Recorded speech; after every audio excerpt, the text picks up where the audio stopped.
realidad, pero vamos a tratar de desglosar, conocer todo el día de hoy, ¿no? En realidad, como bien había mencionado, efectivamente habíamos tenido una conferencia inicial el día jueves. Bueno, pese a que la hemos realizado, ha habido algunas situaciones técnicas de por medio que nos han tal vez impedido un poco el normal desarrollo, motivo por el cual estamos volviendo a realizarla ahora, pero con la salvedad de que en esta oportunidad lo que quiero también además compartir con ustedes es un análisis de una norma que en estos días ha sembrado mucha polémica, vale decir, la resolución emanada de la Gobernación de La Paz, ¿no? Que ha sido precisamente, básicamente puesta en vigencia por el gobernador Félix Pazzi, que establece la flexibilización, ¿no?, de la cuarentena en el departamento de La Paz, ¿no? Situación que vamos a realizar un análisis comparativo con la norma nacional, ¿no?, con los decretos supremos, con la finalidad de ver de una manera un poco más objetiva, quizás no tanto al calor del tema político, ni mucho menos, ver cuáles son las contradicciones o semejanzas o concordancias, igual el término, que pudieran haber entre estas dos normas, ¿no? Entonces, bueno, vamos a comenzar con la exposición, la misma que la he titulado Restricción de los Derechos Fundamentales en Cuarentena. El objeto de esta exposición es precisamente el poder ingresar a un análisis de cuáles serían los alcances que se tiene en materia jurídica de poder realizar una restricción, una limitación, si va el término, de los derechos fundamentales de los ciudadanos bolivianos, ¿no? Fundamentados en este caso en una situación de emergencia sanitaria como es la cuarentena en la que estamos viviendo. Ahora bien, vamos a partir de algunos conceptos que considero que son demasiado elementales, demasiado fundamentales para poder ingresar ya a un análisis correcto. En primera instancia, podemos decir que debemos entender qué es la Constitución. La Constitución, tenemos una definición que es bastante básica, la que nos da el profesor Pablo Deremisaki Pérez, un autor boliviano, que nos dice que la Constitución es el código, norma o ley fundamental que determina, por una parte, la estructura jurídico-política del Estado, el sistema de gobierno y derechos y deberes de los ciudadanos. ¿Qué quiere decir? Que la Constitución es una norma fundamental que decide, básicamente, que establece qué tipo de Estado es el que va a existir, fundamentado y organizado de qué manera, estructurado de qué manera, creando los poderes o los órganos, definiendo cuál va a ser el sistema de gobierno que va a tener ese Estado y finalmente dándole o reconociéndole, mejor dicho, los derechos a las personas que lo componen y asimismo imponiéndoles determinados deberes. Aquí hay que hacer un apunte. Yo he hablado de que la Constitución no le otorga derechos a las personas. Eso no es cierto. La Constitución los reconoce, porque los derechos que tenemos nosotros como seres humanos son derechos inherentes a nuestra condición de ser humano. Es decir, nuestro derecho a la vida existe independientemente de que pueda o no estar consagrado en una norma, ¿no? Porque es inherente a nuestra condición de seres humanos. Lo que hace la Constitución Política del Estado aquí o en cualquier país es dar un reconocimiento jurídico de la existencia de esos derechos, ¿no? De tal manera que se imponga a todos el respeto de esos derechos que tenemos, derecho a la vida, libertad, integridad corporal, y todo, propiedad y todos los demás, pero asimismo también establece la misma Constitución determinadas situaciones en las cuales pudiera darse algún tipo de restricción o limitación de estos derechos fundamentales de las personas. Ahora bien, ¿qué es un derecho? No vamos a ingresar el concepto de derecho analizando qué es una rama del derecho que determina, ¿no?, un conjunto de normas. No se trata de eso. Lo que quiero englobar es lo que se entiende por derecho subjetivo. El derecho subjetivo, vamos a decir, de que es una facultad jurídica, es decir, una potestad jurídica que tiene una persona para realizar determinados actos. Eso es un derecho subjetivo. Es decir, yo tengo el derecho de poder transitar libremente por las calles. Yo tengo el derecho de poder transmitir mis bienes, de adquirir bienes. Tengo el derecho de poder expresarme libremente, de ir a alguna iglesia a profesar mi fe. Esos son derechos subjetivos, que son las facultades que tenemos nosotros y que la Constitución, como mencionábamos, como norma fundamental, no los va a reconocer. De aquí radica la diferencia entre lo que es el derecho objetivo y lo que es el derecho subjetivo.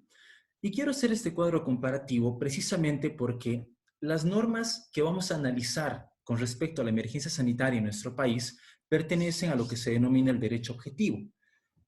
que deben ir de la mano, concatenadas con lo que se llama el derecho subjetivo, que ya hemos visto que son las facultades que tienen las personas para actuar de determinada manera.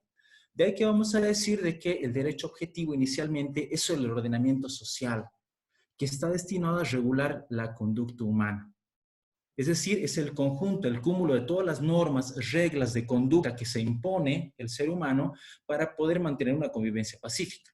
Ahora, ¿qué es el derecho subjetivo? Desde un punto de vista o foro interno, vamos a decir de cada uno de nosotros que es la posesión de derechos, la adquisición o el reconocimiento de derechos que tenemos y las facultades de obrar y conducirnos de acuerdo a determinados sentidos.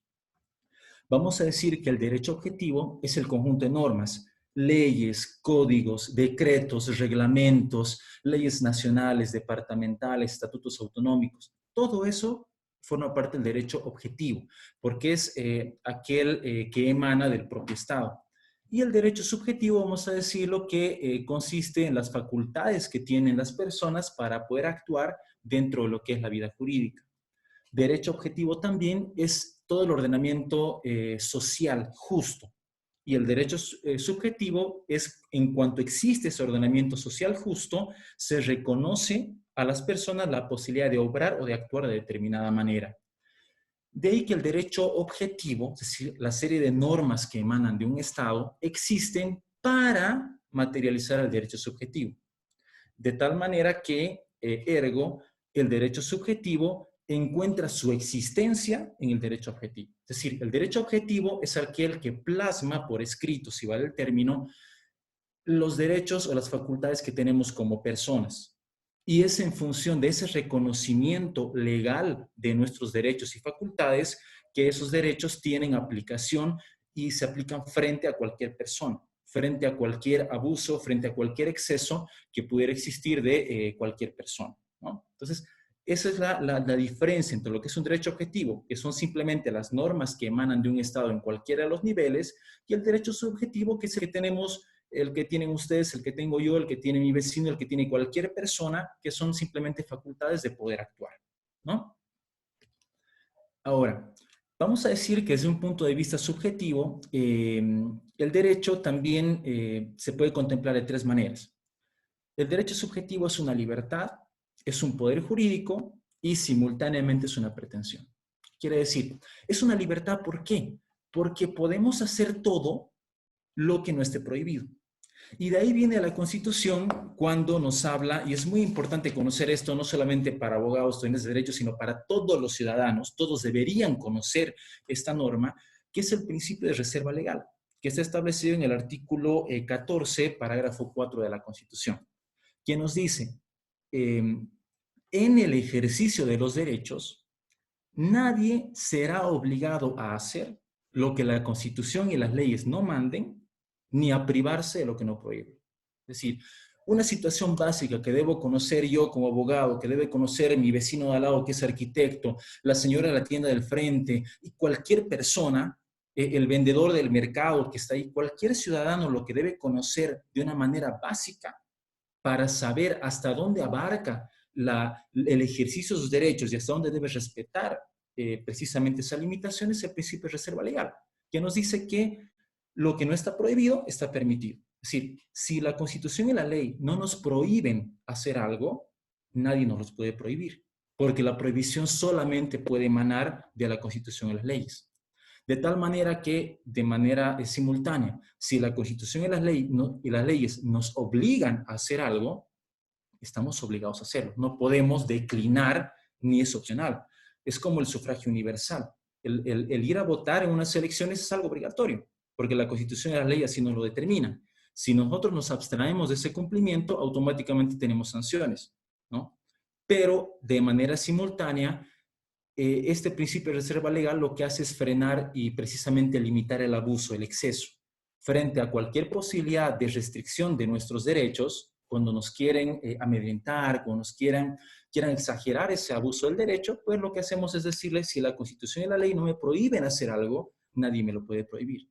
Porque en este país rige el principio de legalidad, que es el que establece que la conducta de las personas en este país están regidas por el ordenamiento jurídico. Entonces, eso entendemos como derecho subjetivo, como una libertad, como un poder jurídico, porque encierra la posibilidad de realizar ciertos actos jurídicos para los cuales se tenga capacidad. Efectivamente, para ciertos actos, la norma nos dice ciertos derechos los podemos ejercer desde el nacimiento o inclusive en la concepción, y otros derechos tenemos que esperar a, por ejemplo, cumplir la mayoría de edad, como en el caso de los derechos políticos, ¿no?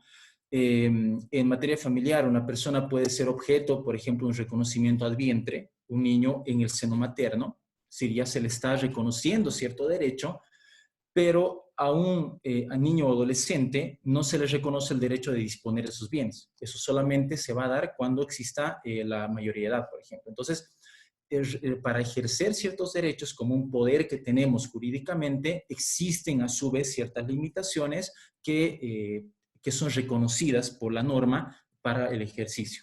Y finalmente, como pretensión, el derecho de exigir a otros el cumplimiento de un deber impuesto por las normas. Lo que quiere decir de que así como yo tengo esos derechos, yo tengo la obligación de no restringirlos a los demás.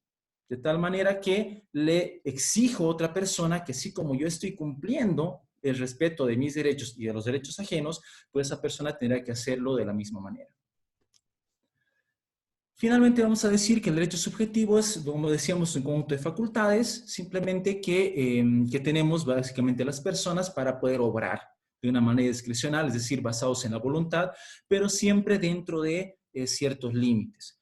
¿Cuáles son esos límites? Inicialmente, ahorita acabamos de ver, los límites son la Constitución y las leyes. Ahora, específicamente, ¿cuáles son los límites de esos derechos subjetivos dentro de un periodo de cuarentena? Lo vamos a ver en la normativa a continuación. Vamos a partir de otras definiciones que me han parecido interesantes y muy pertinentes al tema. Es lo que se denomina, por ejemplo, el lazareto, ¿no?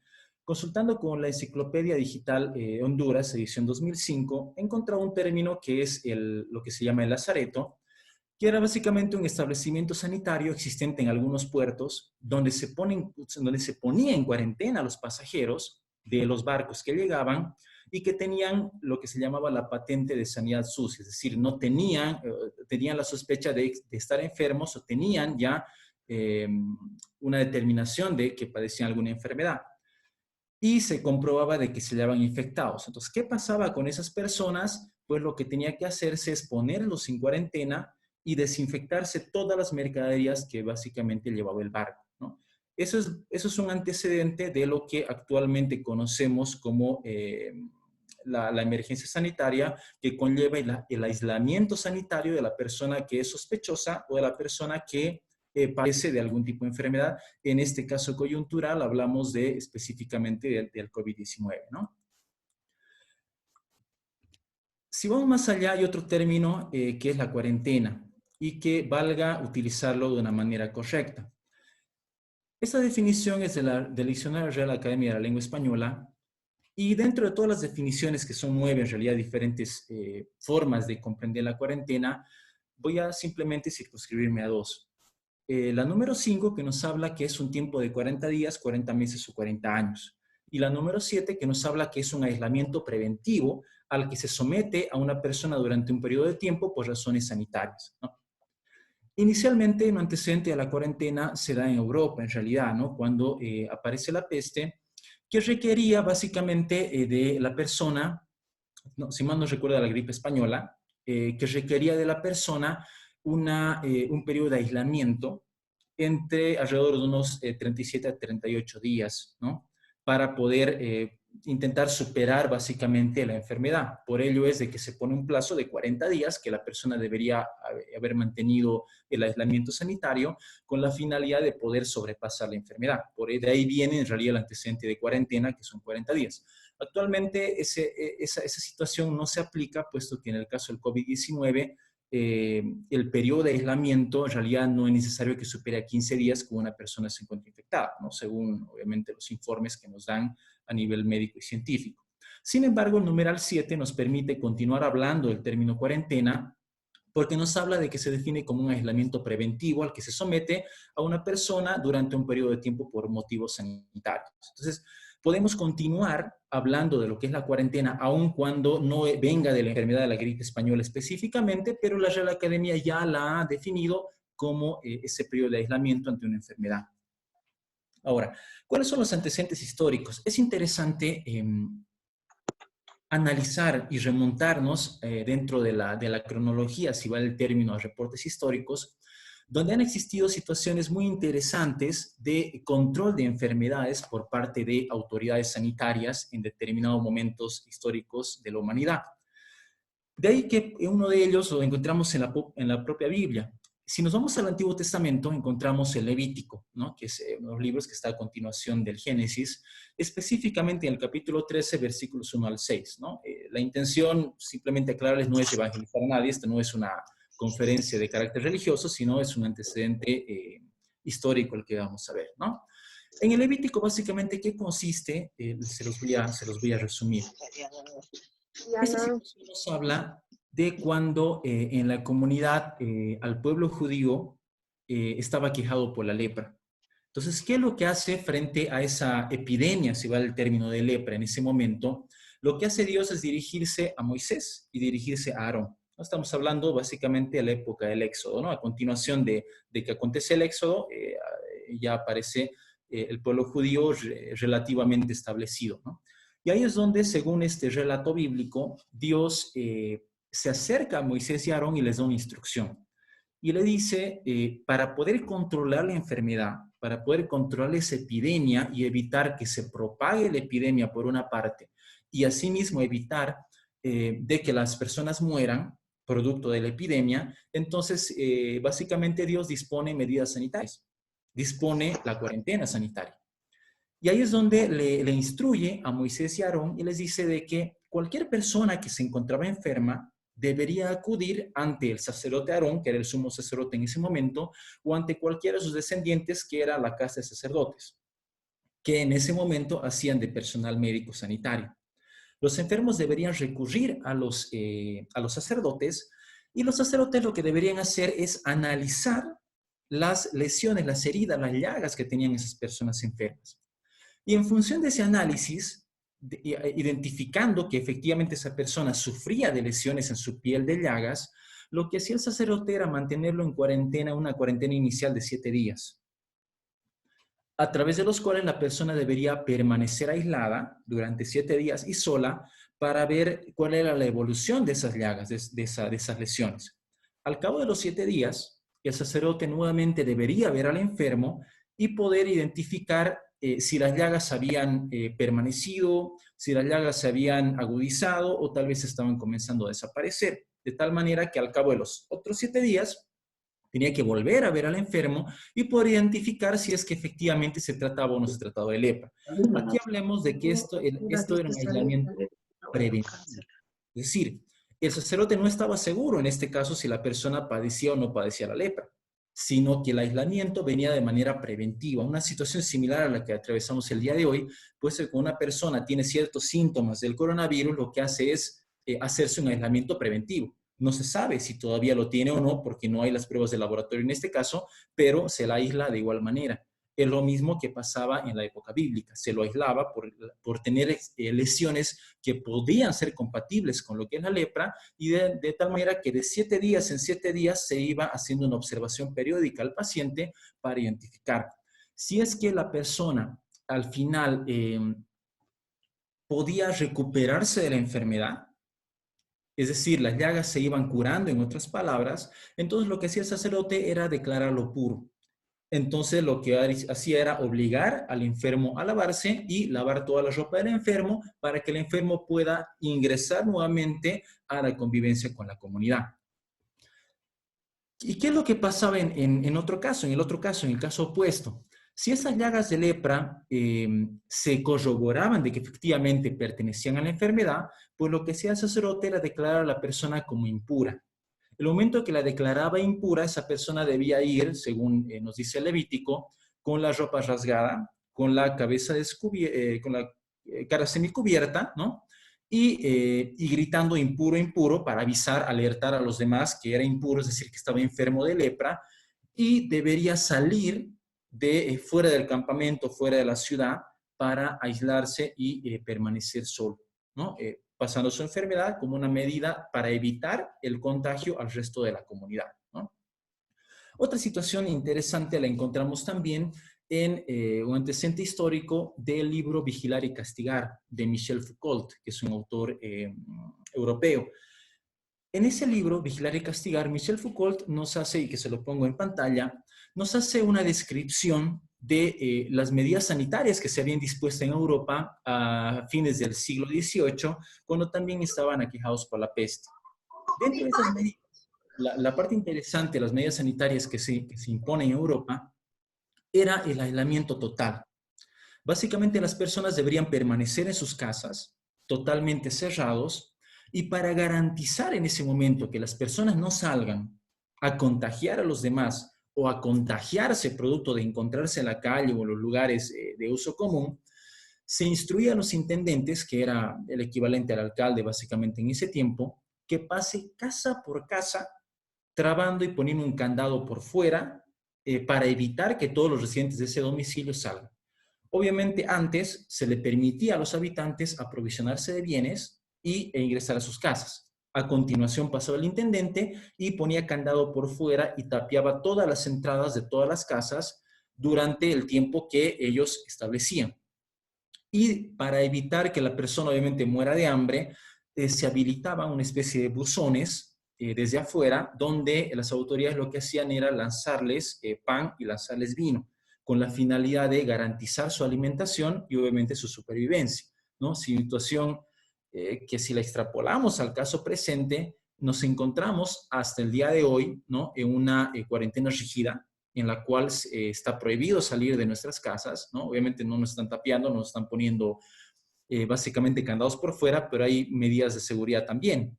Las fuerzas de seguridad, la policía y las fuerzas armadas están controlando precisamente que no nos encontremos fuera de la calle.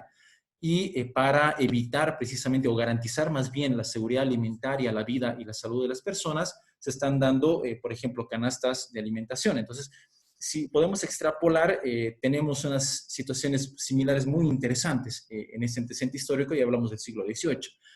En esa época también se disponía que las únicas personas que podían permanecer en las calles era el personal sanitario, los enterradores de cadáveres, las autoridades determinadas y finalmente los soldados, ¿no? Que eran los que tenían que controlar que todo el mundo permanezca dentro de sus casas, ¿no?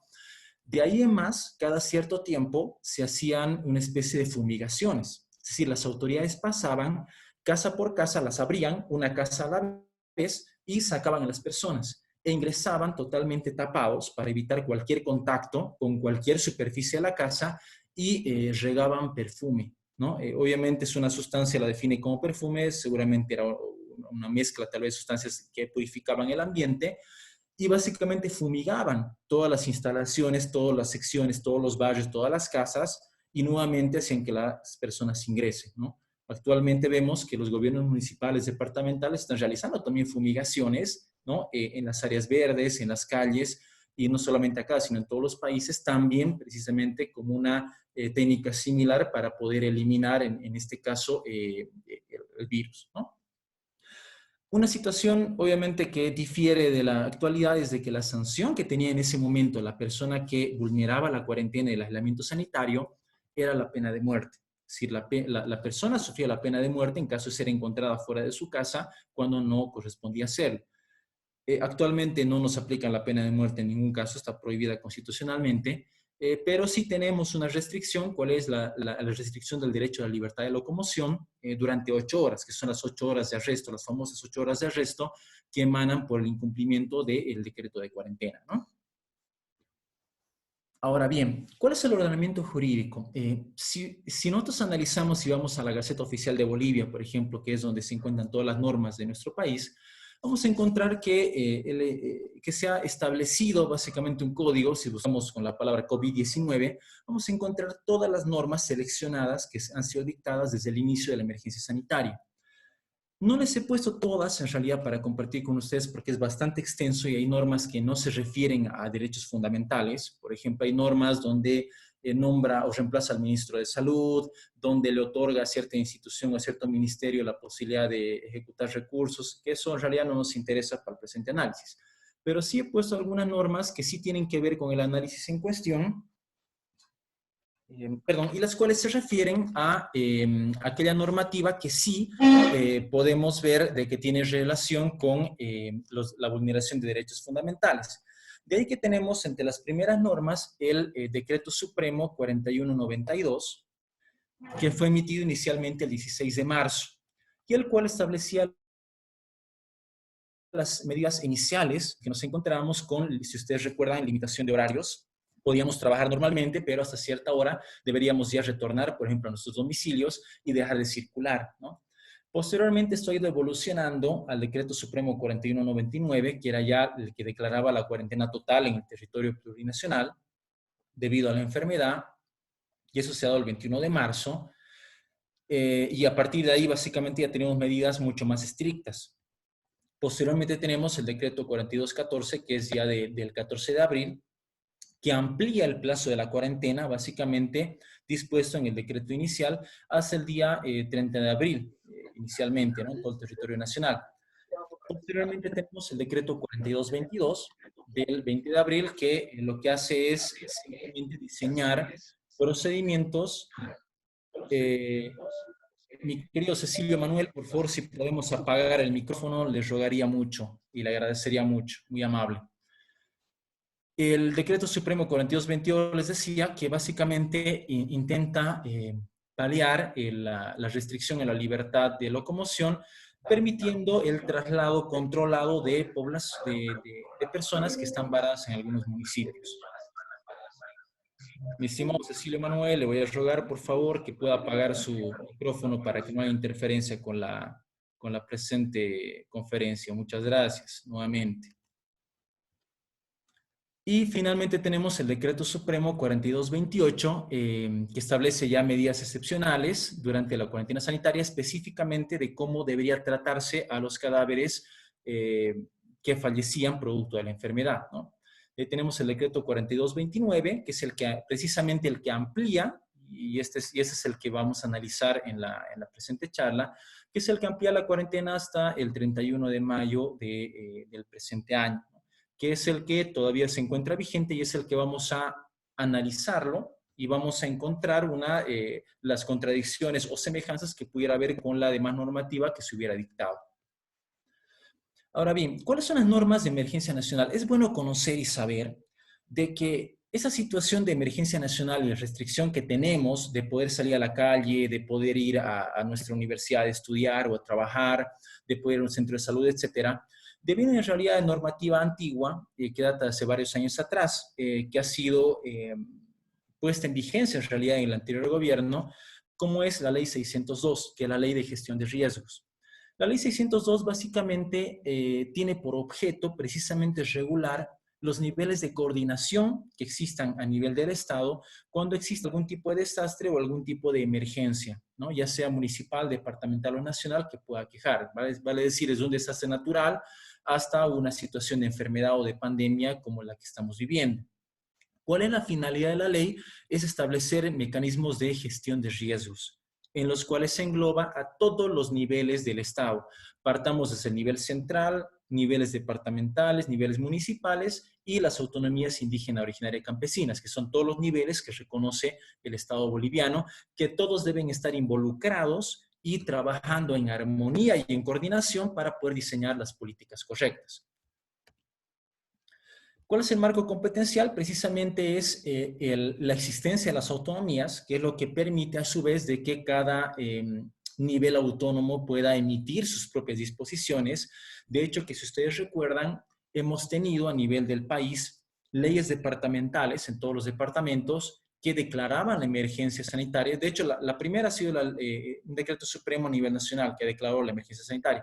Posteriormente ha habido leyes departamentales que han declarado a su vez emergencia a nivel departamental y finalmente cada municipio ha emitido también sus propias leyes municipales de declaratoria de emergencia a nivel municipal. Entonces, existe el marco competencial para que cada entidad autónoma, municipio, gobernación, autonomía indígena, pueda emitir su propia normativa. Pero eso no debe malinterpretarse. porque no estamos en un Estado federal, estamos en un Estado autonómico. Lo que quiere decir que precisamente siguiendo lo que hablábamos del objeto y la finalidad de la ley, esas disposiciones normativas que emanen de los distintos niveles de gobierno deben ser coordinadas entre sí. Y ahí viene un problema de lo que ha generado, por ejemplo, en estos días tanta polémica, la resolución del gobierno departamental de La Paz, que es precisamente la que vamos a analizar y ver si realmente está o no cumpliéndose con los parámetros establecidos en la Ley de Gestión de Riesgos. ¿Qué principios son los que deben obedecerse? Y eso es importante remarcarlo, porque esto tiene mucha relación con la situación y el por qué estamos restringidos en ciertos derechos actualmente.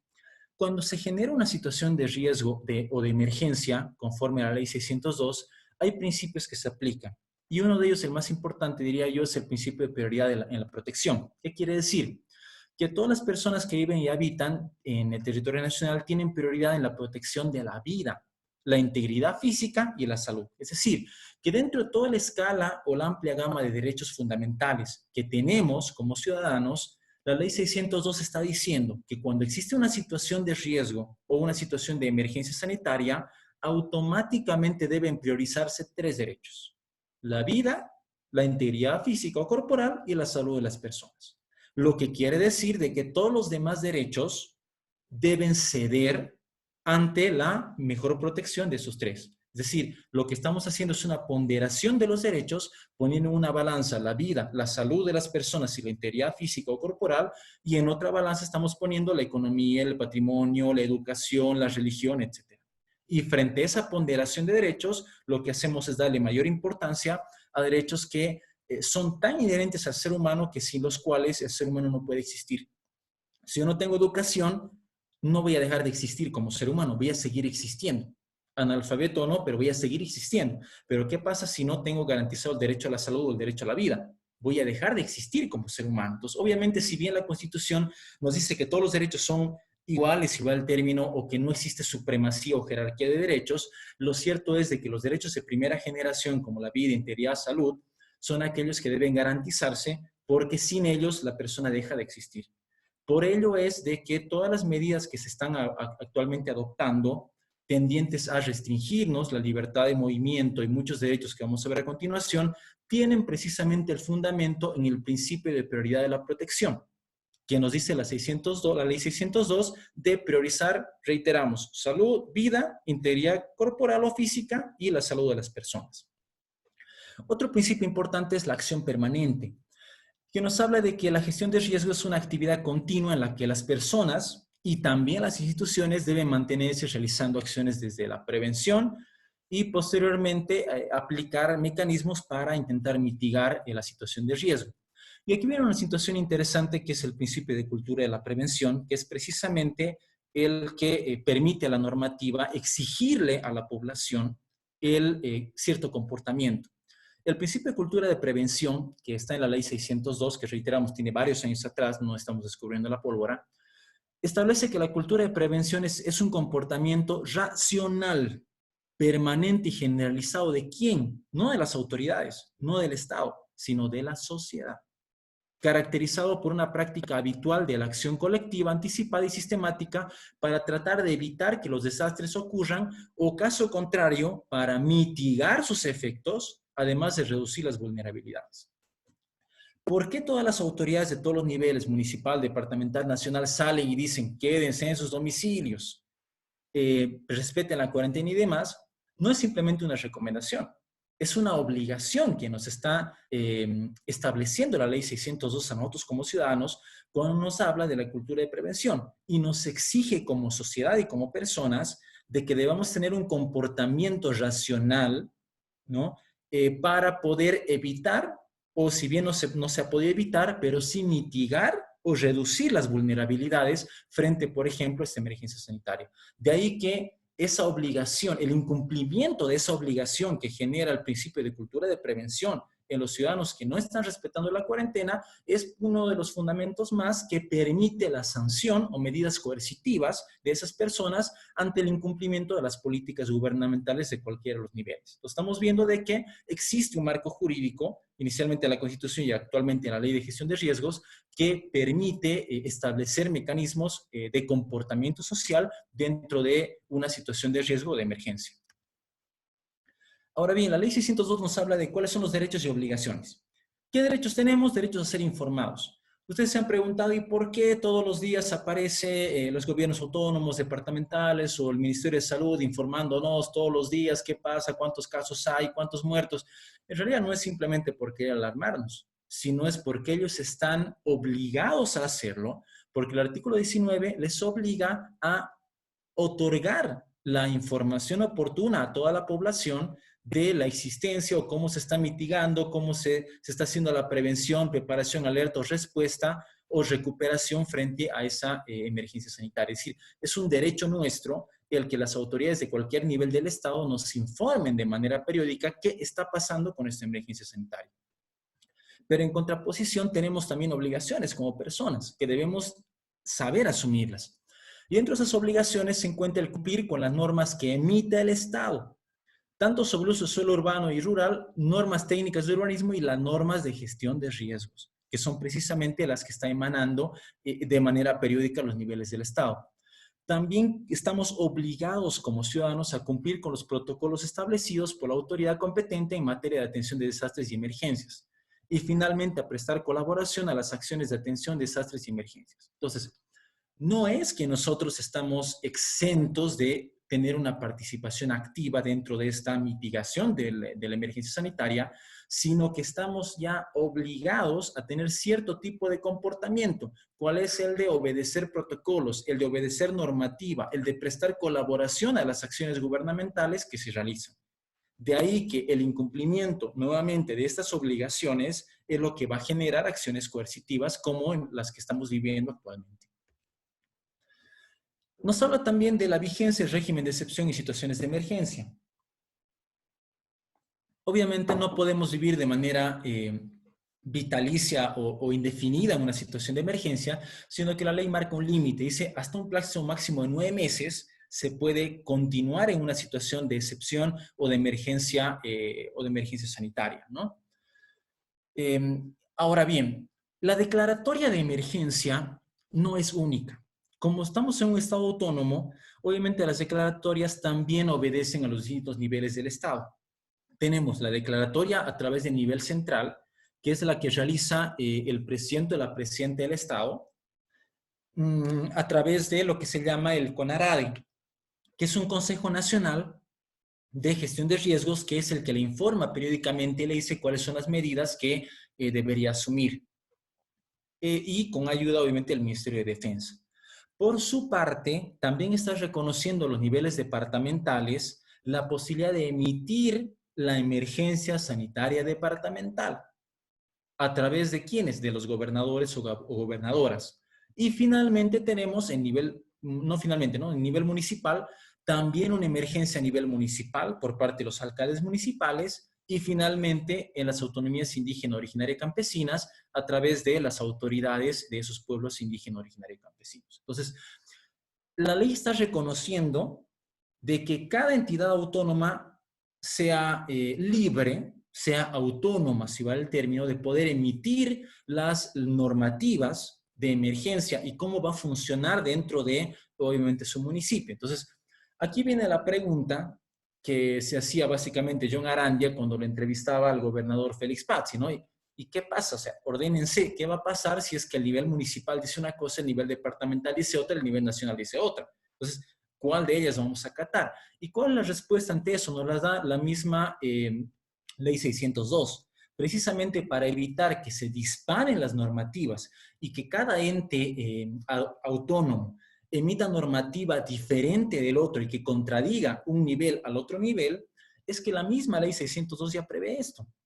En el artículo 5 nos habla de la coordinación entre los niveles del Estado. ¿Y cómo se da esa coordinación? Nos habla del principio de integralidad. ¿Qué quiere decir? Que la gestión de riesgos debe desarrollarse a partir de una visión que implica la coordinación y articulación multisectorial, territorial e intercultural. Es decir, que está hablando de que todos los territorios, municipios, departamentos y el nivel central estén articulados de manera integral.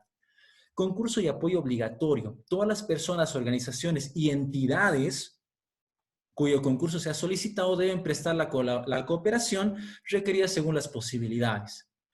Y también nos habla de la subsidiariedad, que es cuando, por ejemplo, un nivel del Estado no tiene la capacidad de poder lidiar con una determinada emergencia, pues debe recurrir al nivel superior. En este caso, si un municipio no tuviera la capacidad de poder hacer frente a una emergencia, lo que debe hacer es recurrir al nivel superior, que sería el nivel departamental.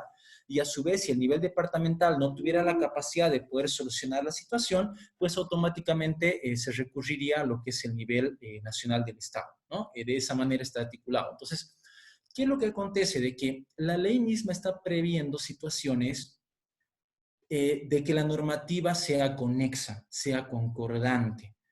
Por lo tanto, no es que cuando se emite una disposición como la que ha pasado en el caso que vamos a analizar, no es que falte normativa, lo que falta es la interpretación adecuada de la normativa. Hemos tenido inclusive en la ciudad de Tarija un problema similar cuando se emitió una ley municipal estableciendo diferentes días, por ejemplo, para que la población salga. En el municipio de Tarija, el anterior mes, se emitió la ley municipal que establecía diferentes días para que las personas puedan salir y otro tipo de medidas. Esa ley municipal obviamente ha sido dejada sin efecto porque entraba de alguna manera en cierto grado de contradicción con normativa superior y en particular con la normativa nacional, que en este caso es eran los decretos supremos nacionales. Entonces, acá tenemos una primera situación. ¿Cómo resolvemos que los alcaldes y gobernadores y el gobierno central no haga cada uno lo que le parece a su simple albedrío, sino que coordinen? Lo establece la ley 602. Y más allá de esto, la ley también prevé un sistema nacional de reducción de riesgos, básicamente que está englobando a todas las entidades territoriales para que trabajen coordinadamente, se reúnan con especialistas y emitan decisiones que sean concordantes unas entre otras. Asimismo, esta ley tiene su decreto reglamentario, que establece, por una parte, la temporalidad de las declaratorias de emergencia, ratifica que son 9 meses, y el retorno a la normalidad de una manera poco a poco va el término. Ahora bien, otra solución que se presenta acá nos da la misma Constitución. La Constitución nos habla de lo que es el principio de supremacía y la jerarquía normativa. Es decir, una norma de carácter nacional es superior a una norma de carácter departamental y esta es superior a una norma de carácter municipal.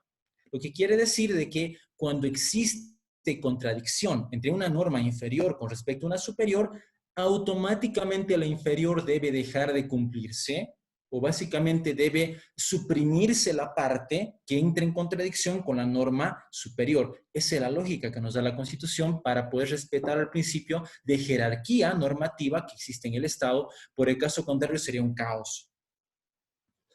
Ahora bien, vamos a entrar a un análisis de lo que es el Decreto Supremo 4229. Si analizamos que es el último decreto que establece una cuarentena hasta el 31 de mayo, la cuarentena tiene 3 niveles, como bien sabemos, alto, medio y moderado. Sin embargo, hay disposiciones que son comunes a cualquiera de los niveles.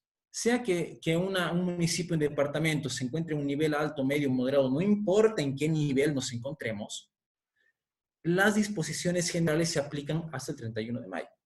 ¿Y cuáles son estas disposiciones generales que ningún gobierno departamental y ningún gobierno municipal puede abstraerse de cumplir? Son 5 situaciones. La primera de ellas es el mantener el cierre de fronteras aéreas, terrestres, fluviales y lacustres. La segunda es la suspensión de vuelos nacionales e internacionales. La tercera es la suspensión temporal de clases presenciales en todos los niveles y modalidades educativas. La cuarta es la suspensión de eventos públicos, culturales, deportivos, incluyendo gimnasios, etcétera, que implican aglomeración de personas. Y finalmente la quinta es la obligatoriedad de cumplir las normas y hábitos de comportamiento, que básicamente son las que ya sabemos, ¿no? Lavarse las manos, utilizar barbijo, alcohol en gel, distanciamiento social, etcétera. Ahora, Dentro de ese decreto 4229 establece, como bien he mencionado, 3 niveles dentro de lo que es la cuarentena, nivel alto, medio y moderado. A manera de resumen, ¿qué disposiciones son aplicables cuando se mantiene una situación de riesgo alto en la que nos hemos encontrado y en la que algunos lugares del país van a continuar? La suspensión de todas las actividades públicas y privadas en todos los sectores, excepto las señaladas en el decreto supremo, que vamos a ver enseguida cuáles son. Entonces, tenemos primero que suspende cualquier tipo de actividad, sea pública o sea privada. Segundo, suspensión de la circulación vehicular, tanto pública como privada, excepto las autorizadas expresamente por ese decreto. Tercero, establece el horario de atención al público de 6 de la mañana a 2 de la tarde para las entidades y empresas autorizadas. Básicamente, ¿qué empresas tenemos? La distribución de alimentos, por ejemplo. 4, está permitida la salida de personas una vez por semana para fines de abastecimiento y atención al sistema financiero en función del número de la cédula de identidad. Por otra parte, tenemos la prohibición de salida de los domicilios de la población vulnerable, niños, adultos mayores y personas con enfermedad de base. La sexta es la prohibición de salida de las personas los días sábados y domingos. Y finalmente, cualquier otra medida que por resolución ministerial o multiministerial se establezca. Es decir, que en una situación de riesgo alto, esas son las medidas que sí o sí deben emitirse. Ahora, ¿qué hacen los gobiernos departamentales? O municipales, disponer medidas que entren en concordancia y no entren en contradicción con esas medidas que el gobierno nacional ya nos ha dicho que están establecidas a nivel nacional. ¿Qué medidas se dan en una condición de riesgo medio? Hay ciertas medidas que se van a aplicar, como en este caso, que se puede trabajar el sector público y privado una jornada laboral, pero reducida solamente 6 horas, de lunes a viernes. Tenemos la circulación vehicular solamente para transporte de los trabajadores de las empresas que han sido autorizadas. En una situación de riesgo medio no nos está diciendo aún una circulación total de transporte público. Nos está diciendo simplemente la circulación de aquellas empresas que estén expresamente autorizadas para poder circular, los trabajadores que estén, de las empresas que estén autorizadas. Tenemos la circulación vehicular de bicicletas o motocicletas con fines laborales solamente con el conductor. Tenemos también que está permitida la salida de personas de la población vulnerable solamente durante 1 hora, dentro de un rango de 500 metros de su residencia. Tenemos la prohibición de circulación a partir de las 5 de la tarde hasta las 5 de la mañana. Tenemos el establecimiento del horario de atención al público de 6 de la mañana a 3 de la tarde.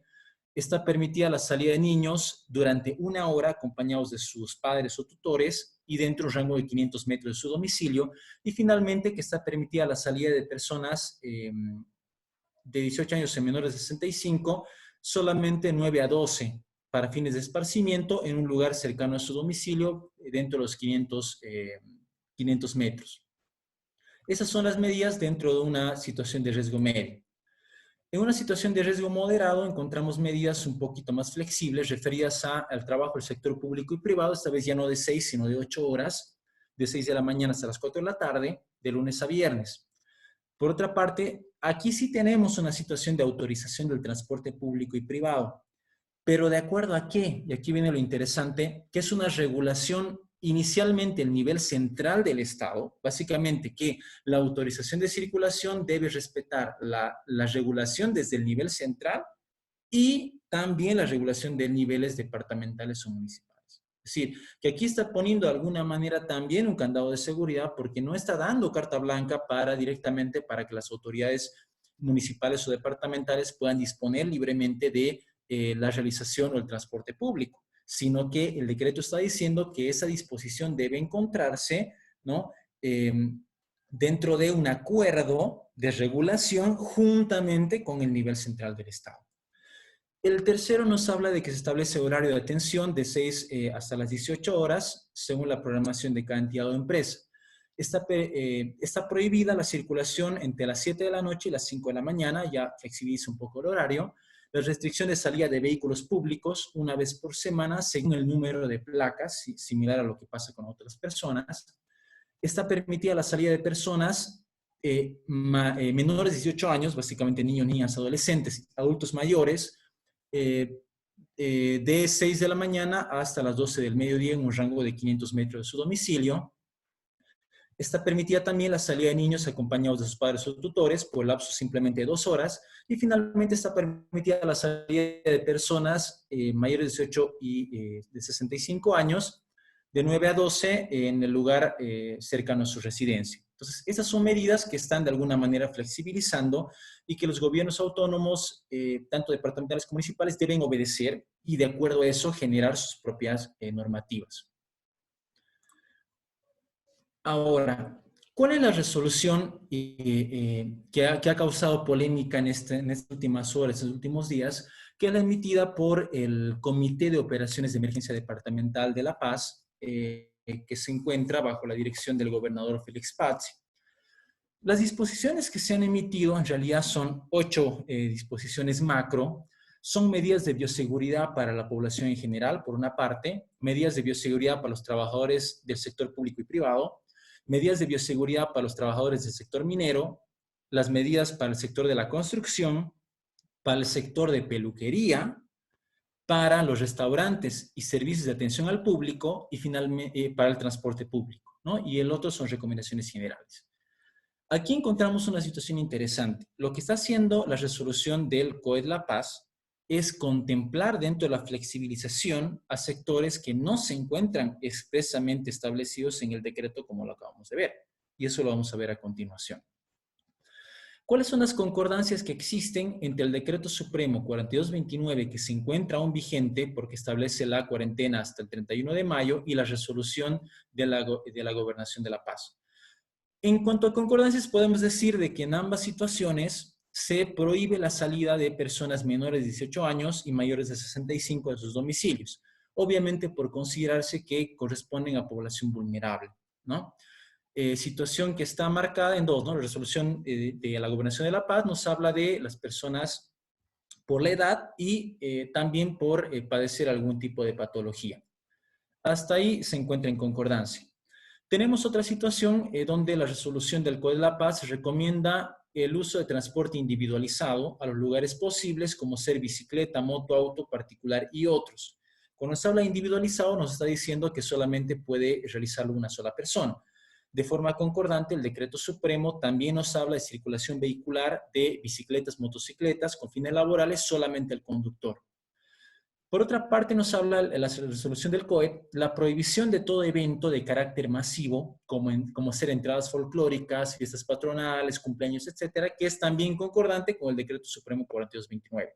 Y finalmente, el planificar los horarios de trabajo hasta las 3 de la tarde, que es concordante con el decreto porque tanto en la cuarentena alta como la medida moderada, existe la posibilidad de realizar actividades hasta las 2, 3 y 4 de la tarde, ¿no? Dependiendo de qué nivel nos encontremos. Por lo tanto, encontramos que también esa situación resulta ser concordante.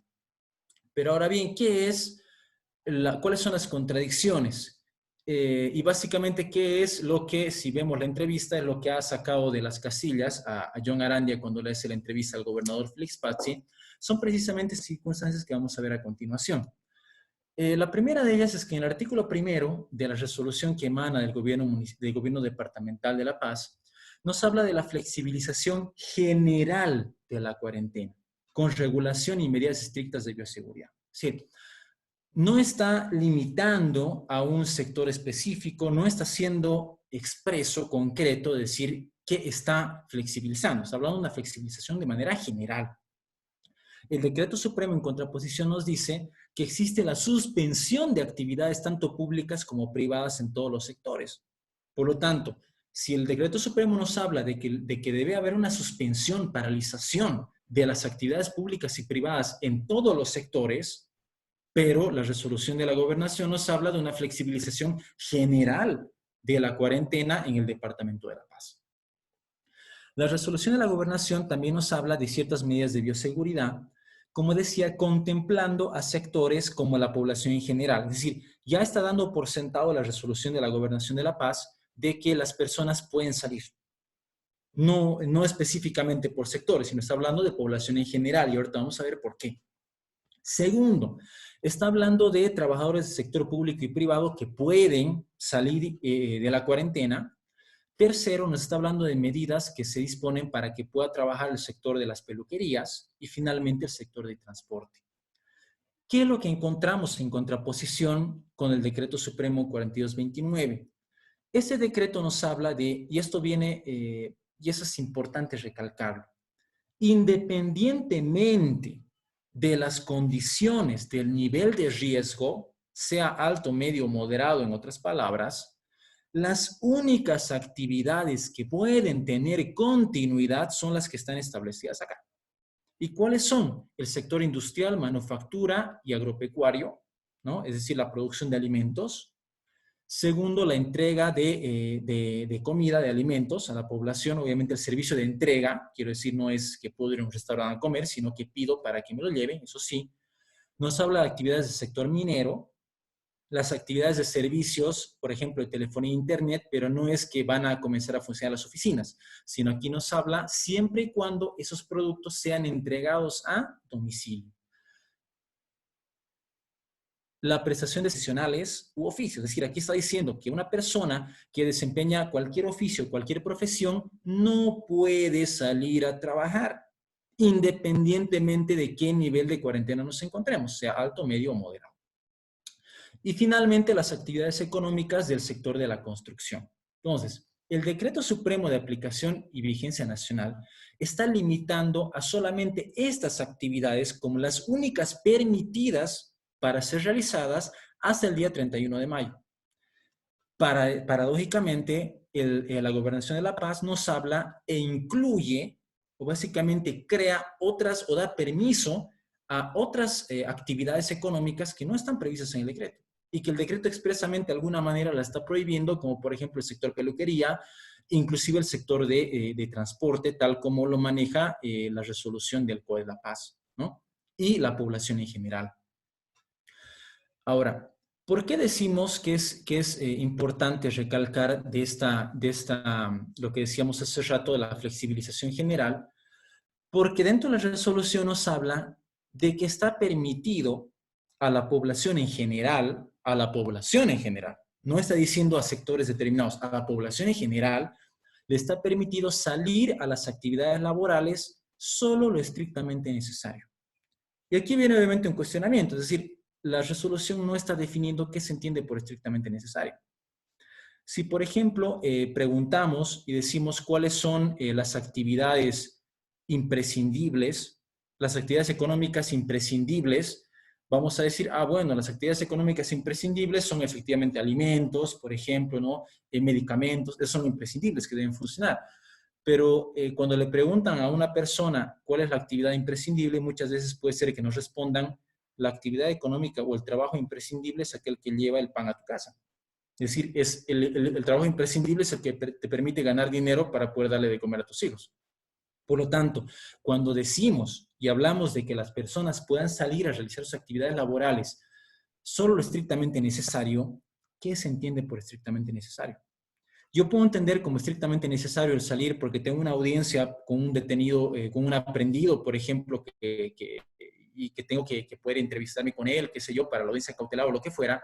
O también puedo considerar imprescindible el ir y hacer el inventario de mi oficina o de mi empresa porque quiero aprovechar la cuarentena y es para mí imprescindible para tener las cosas en orden.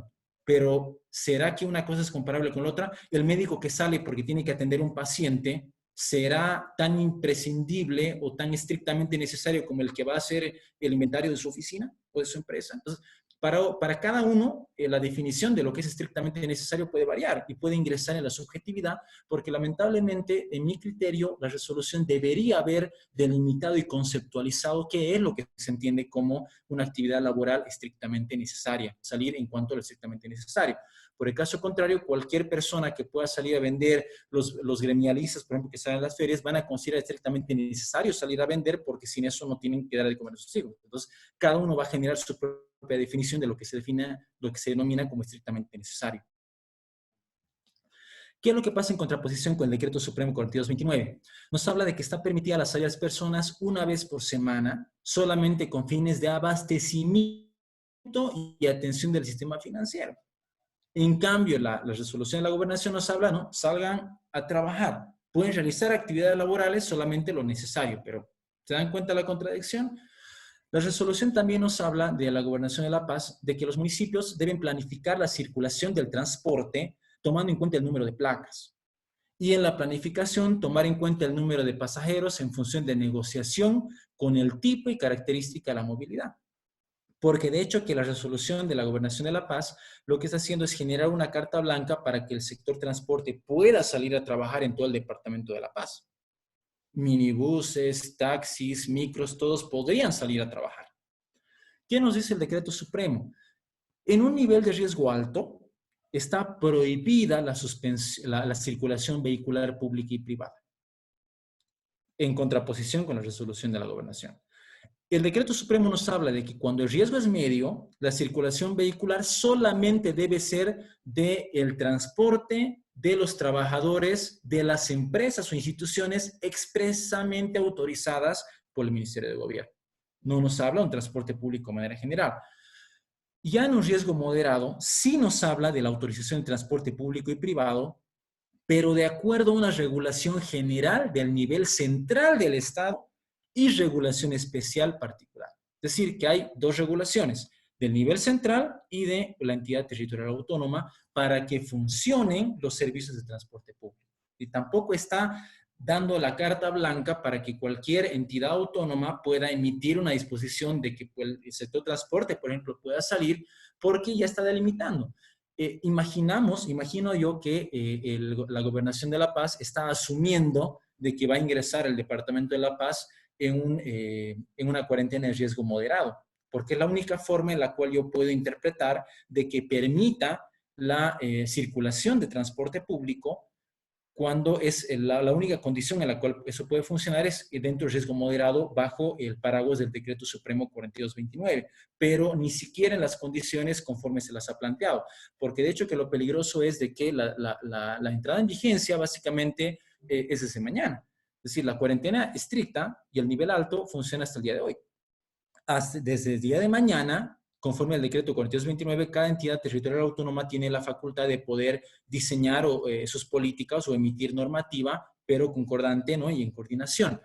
De tal manera que, finalizado el riesgo alto, el Departamento de La Paz ya no estaría dentro de la cuarentena de riesgo alto bajo la resolución emitida por la Gobernación de La Paz. Si el Departamento de La Paz habría abandonado ya el nivel de riesgo alto, inclusive el nivel de riesgo medio, porque las disposiciones emanadas de la resolución del COE de La Paz son más las que se encuentran dentro de un riesgo moderado, inclusive mucho más flexible que las propias de riesgo moderado conforme al decreto supremo. Ahora bien, ¿cuáles son los derechos constitucionales que se han vulnerado o que se están restringiendo, si va el término limitando? Son, por una parte, el derecho a la educación, porque efectivamente está prohibido, como hemos visto, cualquier actividad educativa presencial en cualquiera de los niveles del Estado. Segundo, el derecho a la salud. ¿Por qué? Porque muchos seguros, tanto públicos como privados, están restringiendo, limitando la cantidad de pacientes que atienden, o inclusive a veces ni los atienden, por permitir la atención específica a pacientes de COVID-19, priorizando, quiero decir. Y también tenemos vulneración del derecho a la espiritualidad, religión y culto, porque eso se puede ejercer tanto de manera individual como colectiva, pero también en público como en privado. Lo que quiere decir de que el poder asistir a mi iglesia, a realizar el culto que cualquiera que realice está obviamente prohibido, es una restricción de un derecho fundamental como es la libertad de espiritualidad, religión y culto. Por otra parte, tenemos también la restricción del derecho a la libertad de reunión y asociación. De hecho, que yo no puedo celebrar mi cumpleaños, si lo celebrara este mes, estoy prohibido de hacerlo, porque expresamente la norma está diciendo que en ninguna situación que permita aglomeración de personas es viable. Es decir, es más, está prohibida. Por lo tanto, si quiero casarme, si quiero celebrar mi cumpleaños, si quiero hacer un bautizo de mis hijos, no lo puedo hacer. También la libertad de residencia, permanencia y circulación. Muchas personas que se han encontrado varadas en otro lugar han tenido que permanecer en esos lugares obligatoriamente sin poder retornar a sus lugares de origen precisamente por esa restricción, y las que quisieran viajar tampoco lo pueden hacer, y los que quieren transitar libremente tampoco lo pueden realizar. Por otra parte, tenemos también la libertad, obviamente, de locomoción de la persona. Y aquí quiero entrar un poquito ya en lo que es también en concordancia con lo que es el derecho penal, que es las restricciones que se dan a la libertad de locomoción de las personas y hasta qué medida es constitucional o inconstitucional la manera como se está administrando justicia actualmente, vamos a decir de manera general, no voy a entrar en muchos detalles. Pero básicamente el derecho a la libertad de locomoción conforme a la Constitución nos habla de que la restricción de una libertad, como es la libertad de locomoción, solamente se puede dar para asegurar el descubrimiento de la verdad histórica dentro de un proceso judicial. Y solamente se puede privar de libertad a una persona dentro de las formas establecidas dentro de una normativa, dentro de la ley, por ejemplo. En este caso, obviamente, el decreto supremo lo que está haciendo es crear un marco en el cual se pueda aplicar una restricción de la libertad de locomoción, como es el arresto por 8 horas. Diferente de lo que funciona el famoso arresto policial, ¿no? que denominamos el famoso faltamiento a la autoridad, que de hecho que yo siempre he estado en contra de aquello, ¿no? Porque es una forma de alguna manera discrecional, y hay que decirlo, ¿no? Hay que ser sinceros, es una forma discrecional de alguna manera, en muchos casos, no en todos, pero de llegar a restringir tal vez derechos fundamentales de las personas durante 8 horas, cuando la figura del arresto es una figura que pertenece al derecho procesal penal. De hecho, que el derecho procesal penal solamente establece la posibilidad del arresto cuando en un primer momento no se puede individualizar a la persona que ha sido presuntamente responsable de un delito, se puede arrestar a todos los que se encontraban cerca, por ejemplo, para fines investigativos solamente durante 8 horas. Esa es la finalidad del arresto dentro de nuestra legislación. Aquí el Decreto Supremo 4229 lo que hace es crear una figura legal en la cual pueda ser viable el arresto, esta vez en caso de una desobediencia a la restricción de poder circular dentro de los tiempos, días y formas establecidas en la misma norma, ¿no? Ahora, ¿qué es lo que acontece cuando una persona sale de su domicilio? De que muchas veces, a más de ser sancionado con 8 horas de arresto y la multa correspondiente, lo que pasa es de que se genera una persecución penal por delitos contra la salud pública. Los delitos contra la salud pública están previstos en el artículo 216 del Código Penal.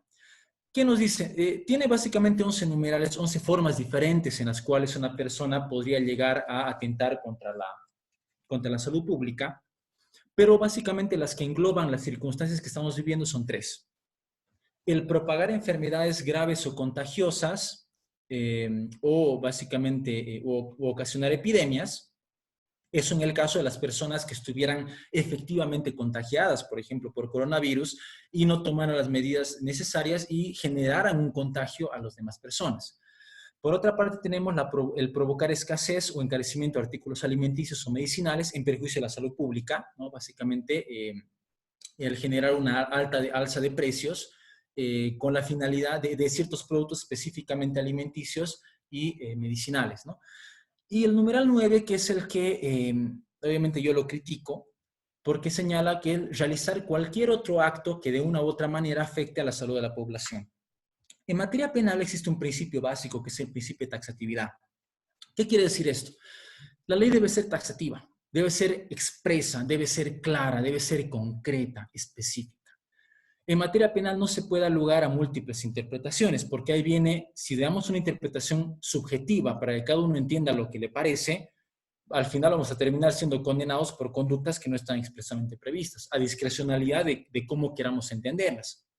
De tal manera que en este caso, cuando habla cualquier otro acto que de una u otra manera afecte la salud de la población, está siendo tan general y tan ambiguo que efectivamente está vulnerando la taxatividad, porque no está permitiendo establecer a qué conducta nos estamos refiriendo y que básicamente está creando una bolsa sin fondo, un saco sin fondo, donde cualquier conducta pudiera eventualmente ingresar como una conducta que pudiera afectar la salud de la población.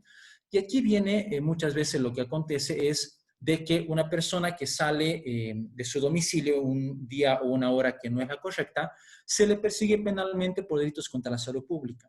De hecho, que en los medios de comunicación nos enteramos de muchas circunstancias en las cuales el Ministerio Público, la Policía Boliviana, el Ministerio de Gobierno, salen a la palestra señalando y de alguna manera jactándose del alto índice de condenas que se han tenido en ese último tiempo por delitos contra la salud pública.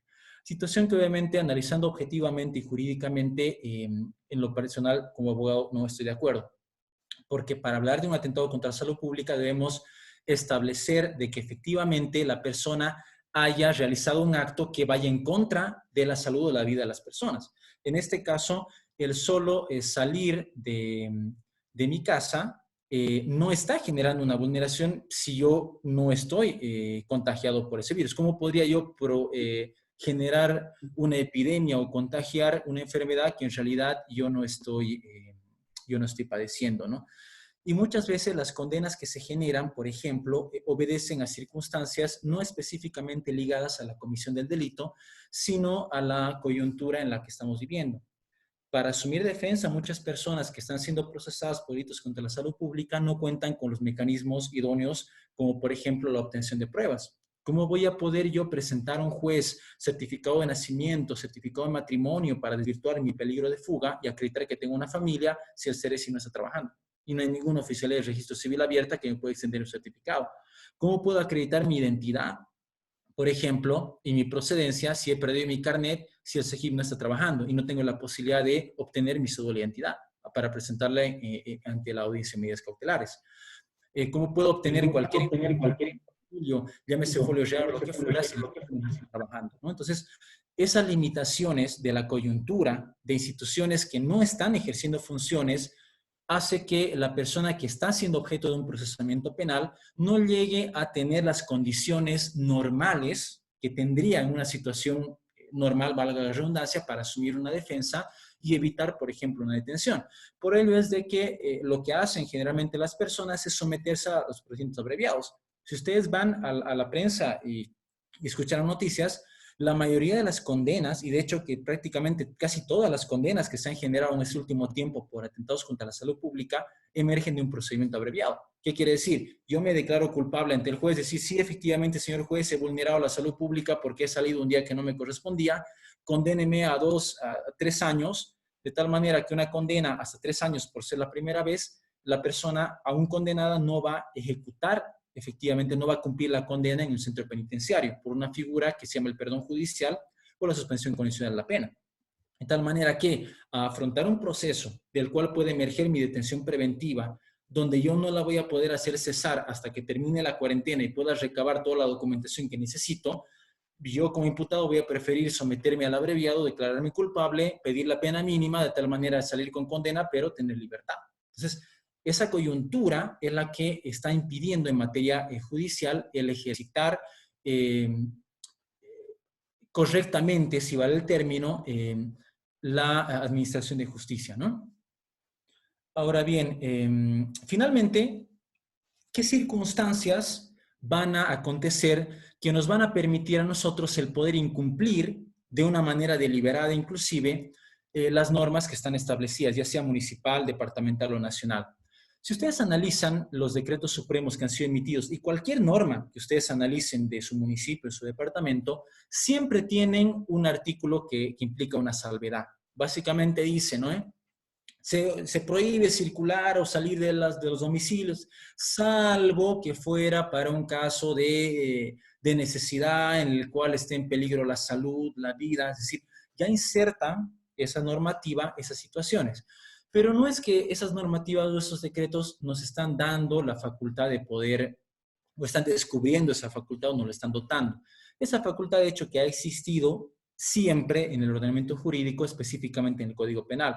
El Código Penal nos habla de lo que son las causas de justificación, que son aquellas circunstancias que van a permitir a una persona cometer un delito, vulnerar un bien jurídico y estar exento de responsabilidad penal.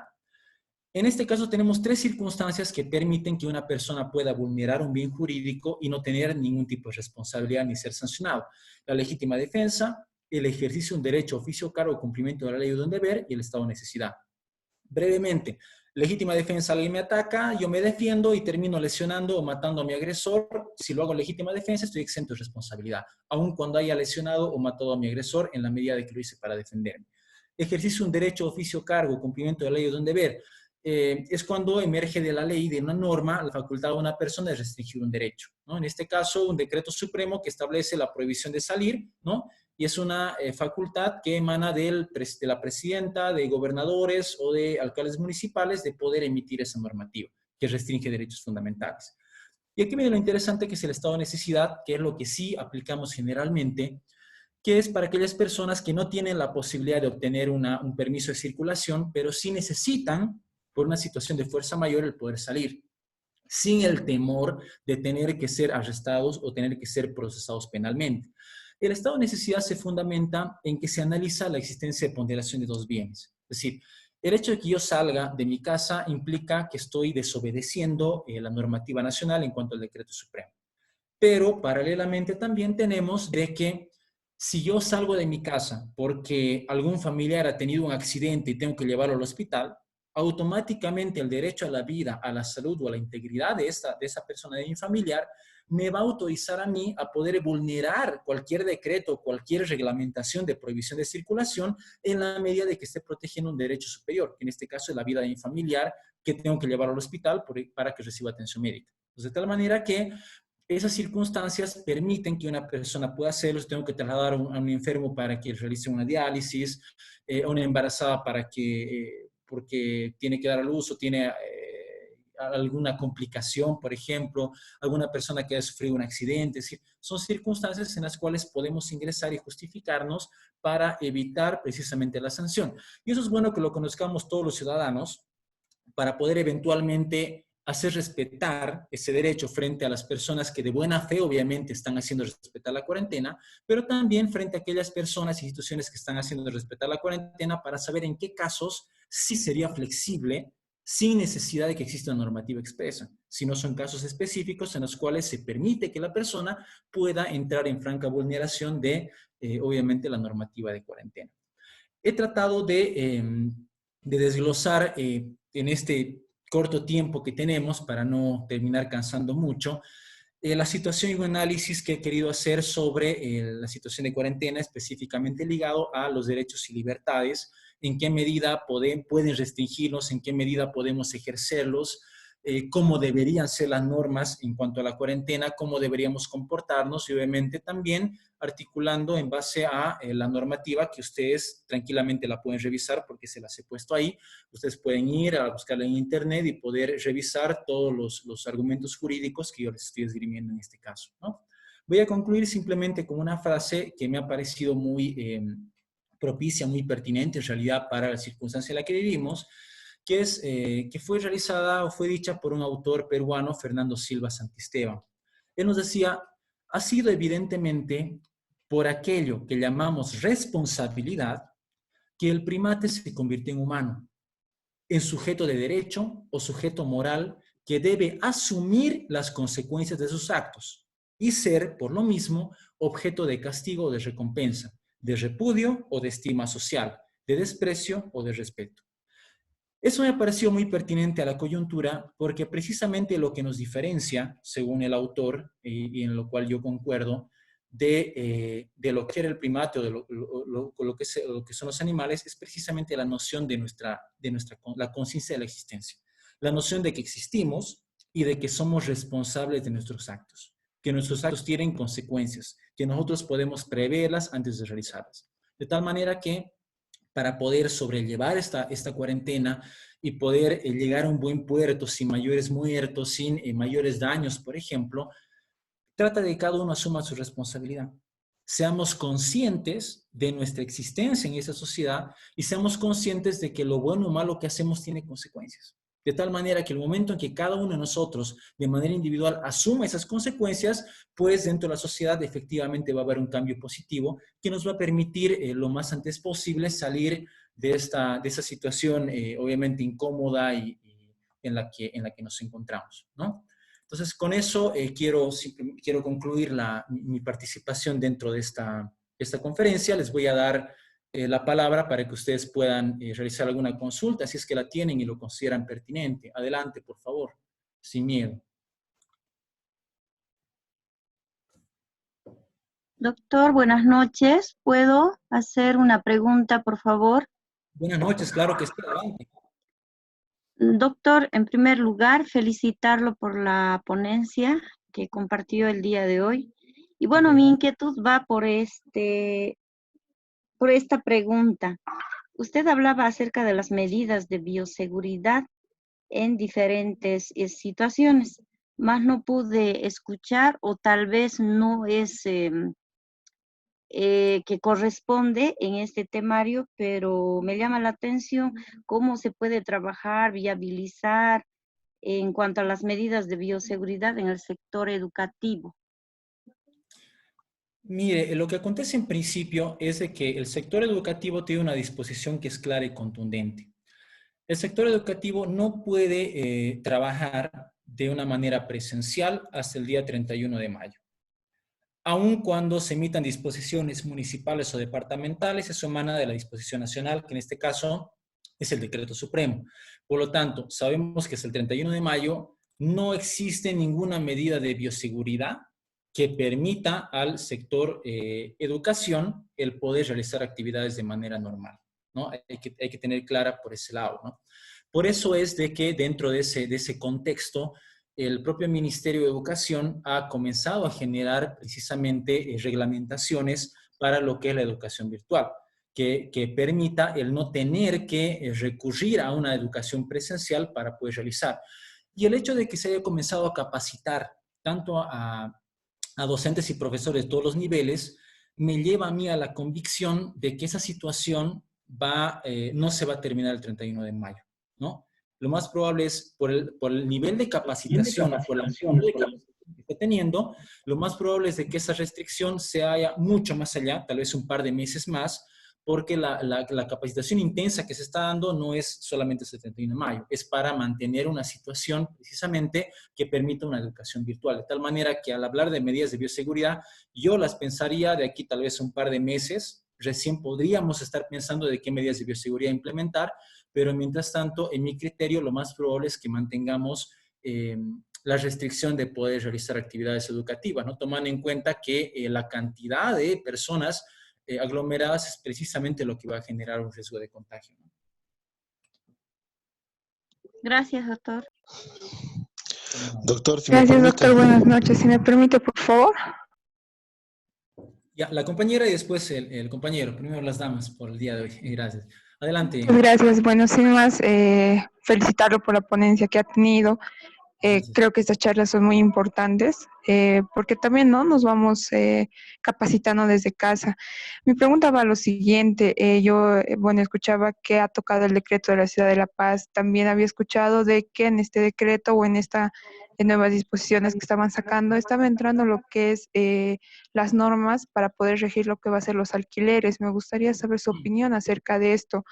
Sí he visto que hay un borrador, si vale el término, de qué se podría hacer con los alquileres, de que se pague la mitad o que se entre en un acuerdo con el dueño de la casa o del terreno en sí. Me gustaría saber su opinión acerca de esto y también quería consultarle si esto afectaría, obviamente, la cuarentena como tal, afectaría lo que son los plazos procesales, hablando de un tema netamente judicial, y si estos plazos procesales usted, como ya profesional y entendido en el área, sería bueno modificarlos en toda nuestra legislación. Muchas gracias. Muy bien, gracias por la pregunta. Bueno, con respecto al primero hay que aclarar de que la normativa de alquileres no es una normativa departamental, ¿no? En realidad es un proyecto de ley que ha sido aprobado en diputados y tengo entendido que está en tratamiento todavía en la Asamblea Legislativa.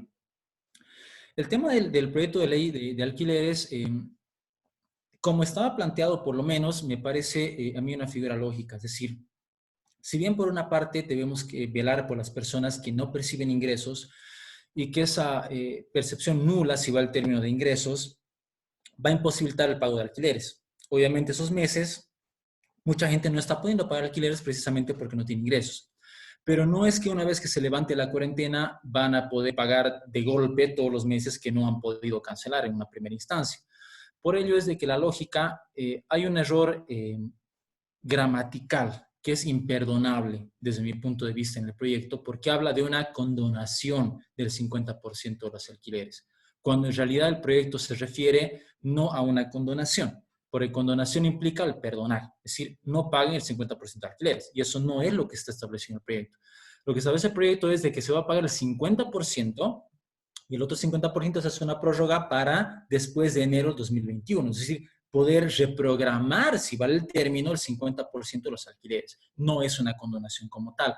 Creo yo de que debería modificarse este término porque ese término va a dar lugar a equivocaciones. Es decir, los inquilinos van a ir y van a decir, no, yo estoy condonado. A mí van a condonar el 50%, por lo tanto yo solo pago el 50%. pero resulta ser de que no es así. El 50% va a quedar en suspenso para el siguiente año, en el cual recién van a poder, o en coordinación con su dueño de casa, para poder recuperar o pagar, si va el término, ese otro 50%. Entonces, en realidad así funciona. Ahora, ¿por qué no condonar en realidad? Porque si nos vamos a la otra cara de la moneda, y es bueno analizar siempre el par de opuestos, hay mucha gente que vive de alquileres. Hay mucha gente cuya única fuente de ingresos son los alquileres. No podemos culpar a una persona el hecho de tener una casa y de querer alquilarla. Es decir, es algo perfectamente lógico, perfectamente legal. De hecho, que en la mayoría de las ciudades, en el centro de todas las ciudades, prácticamente ninguna oficina y ninguna actividad comercial está en un local propio. Todos son alquilados, inclusive domicilios particulares y demás. Entonces, cuando hablamos de que hay personas que reciben un 50%, que reciben como única fuente de ingreso el alquiler, si estamos eliminando directamente el 50% de sus ingresos, estamos generando una afectación patrimonial que puede ser de gran proporción, porque puede ser de que ese dinero esté específicamente destinado para un fin concreto. No sé, un tratamiento médico, qué sé yo, alguna situación así. O sea, hay que ponernos también en la situación de las dos personas. A mí lo más lógico, me parece, como está plasmado, es pagar el 50% y hacer una reprogramación posterior, similar a lo que pasa con los bancos, ¿no? Porque al final, bien o mal, el inquilino continúa viviendo en la casa. Es decir, el alquiler es un canon, un precio que se paga por el derecho de habitar un inmueble, ¿no? En este caso, en la medida de que la persona esté habitando el inmueble, el dueño de casa está cumpliendo con la finalidad del contrato, porque la finalidad del contrato para él, dentro de esa contraprestación, su contraprestación es entregar el inmueble para que la persona viva, para que la persona lo utilice como oficina, etcétera. Por lo tanto, el dueño está cumpliendo el contrato. Lo lógico es que la otra parte también cumpla. Ahora, si no tiene las posibilidades económicas de cumplir, ahí vienen los mecanismos para poder flexibilizar o permitirle que pueda cumplir, pero considero yo de que es parte de la obligación contractual que se ha tenido, ¿no? Por lo tanto, creo yo de que como está plasmado el proyecto, me parece algo lógico, similar a lo que está pasando con la reprogramación de créditos, que permiten ingresar en una negociación con los bancos para poder reprogramar las cuotas que se tengan sin modificar, ¿no? Capital y demás. Ahora, con respecto a la siguiente pregunta, a la otra pregunta que me hacía, los plazos procesales, no es necesario ninguna norma. Si usted analiza en realidad el régimen de plazos procesales de todas las normas, cualquier norma que usted entre, llámese Código de Procedimiento Penal, Código Procesal Civil, Código de las Familias y el Proceso Familiar, es decir, cualquier norma procesal de este país que usted pueda abrir, usted va a encontrar en el régimen de plazos procesales de que siempre existe la suspensión de plazos. Es decir, ya está establecido dentro de la normativa y establece que los plazos procesales pueden suspenderse cuando existen determinadas circunstancias que impiden el que eso se pueda realizar. Por una parte, nos habla de suspensión en situaciones como, por ejemplo, la vacación judicial. Por otra parte, nos habla de suspensiones cuando hay estados de conmoción social, por ejemplo, una revolución, una guerra civil, pero también nos habla cuando hay circunstancias de fuerza mayor, como por ejemplo terremotos, desastres naturales o situaciones como esta de emergencia sanitaria. Por lo tanto, en mi criterio, esa normativa establecida en cada uno de los códigos procesales es desde ya suficiente para poder entender que ha existido o que ha operado una suspensión de los plazos procesales, ¿no? Desde el inicio, básicamente, de la cuarentena y en particular hablando del tema jurisdiccional, desde que ha cesado el trabajo del órgano judicial. Recordemos que el Ministerio Público tiene una situación diferente, porque el Ministerio Público tiene un tratamiento que no es el mismo, porque la persecución penal no se puede interrumpir, suspender ni hacer cesar, bajo ninguna circunstancia. Eso es lo que establece el Código Procesal Penal y la Ley Orgánica del Ministerio Público. Por lo tanto, el Ministerio Público tiene obviamente otro tratamiento, pero en el tema de procesos procesales considero de que es la situación concreta que ya está prevista en la normativa, ¿no? Muchas gracias. No, de nada, adelante. Ahora, la otra persona, por favor, que quiere. Sí, doctor. Buenas noches, doctor. Agradecerle por el curso. Muy bueno, doctor. Y muy interesante también. Doctor, quiero hacerle dos preguntas. La primera, las 8 horas. Quería preguntarle si tal vez en este tipo de arrestos puede tal vez proceder una acción de libertad, ya que, como usted sabe, en la FELCC los arrestados los ponen en una misma celda Entonces, la persona puede estar corriendo riesgo, tal vez su derecho a la salud, ¿no? Al estar en contacto también con otras personas asestadas. Entonces, preguntarle si puede proceder una acción de libertad. Y la segunda, doctor, es ¿cómo ve usted de aquí a futuro todo lo que se va a hacer en el órgano judicial? Estoy hablando en el tema de audiencias, en el tema de ir a los juzgados, donde usted sabe que se aglomera mucha gente, muchas personas. ¿Cómo ve usted a futuro el trabajo de nosotros, los abogados? ¿Cómo vamos a tener que trabajar en lo futuro, ¿no? ¿Cómo ve solamente esas dos preguntas, doctor? Y gracias por las respuestas.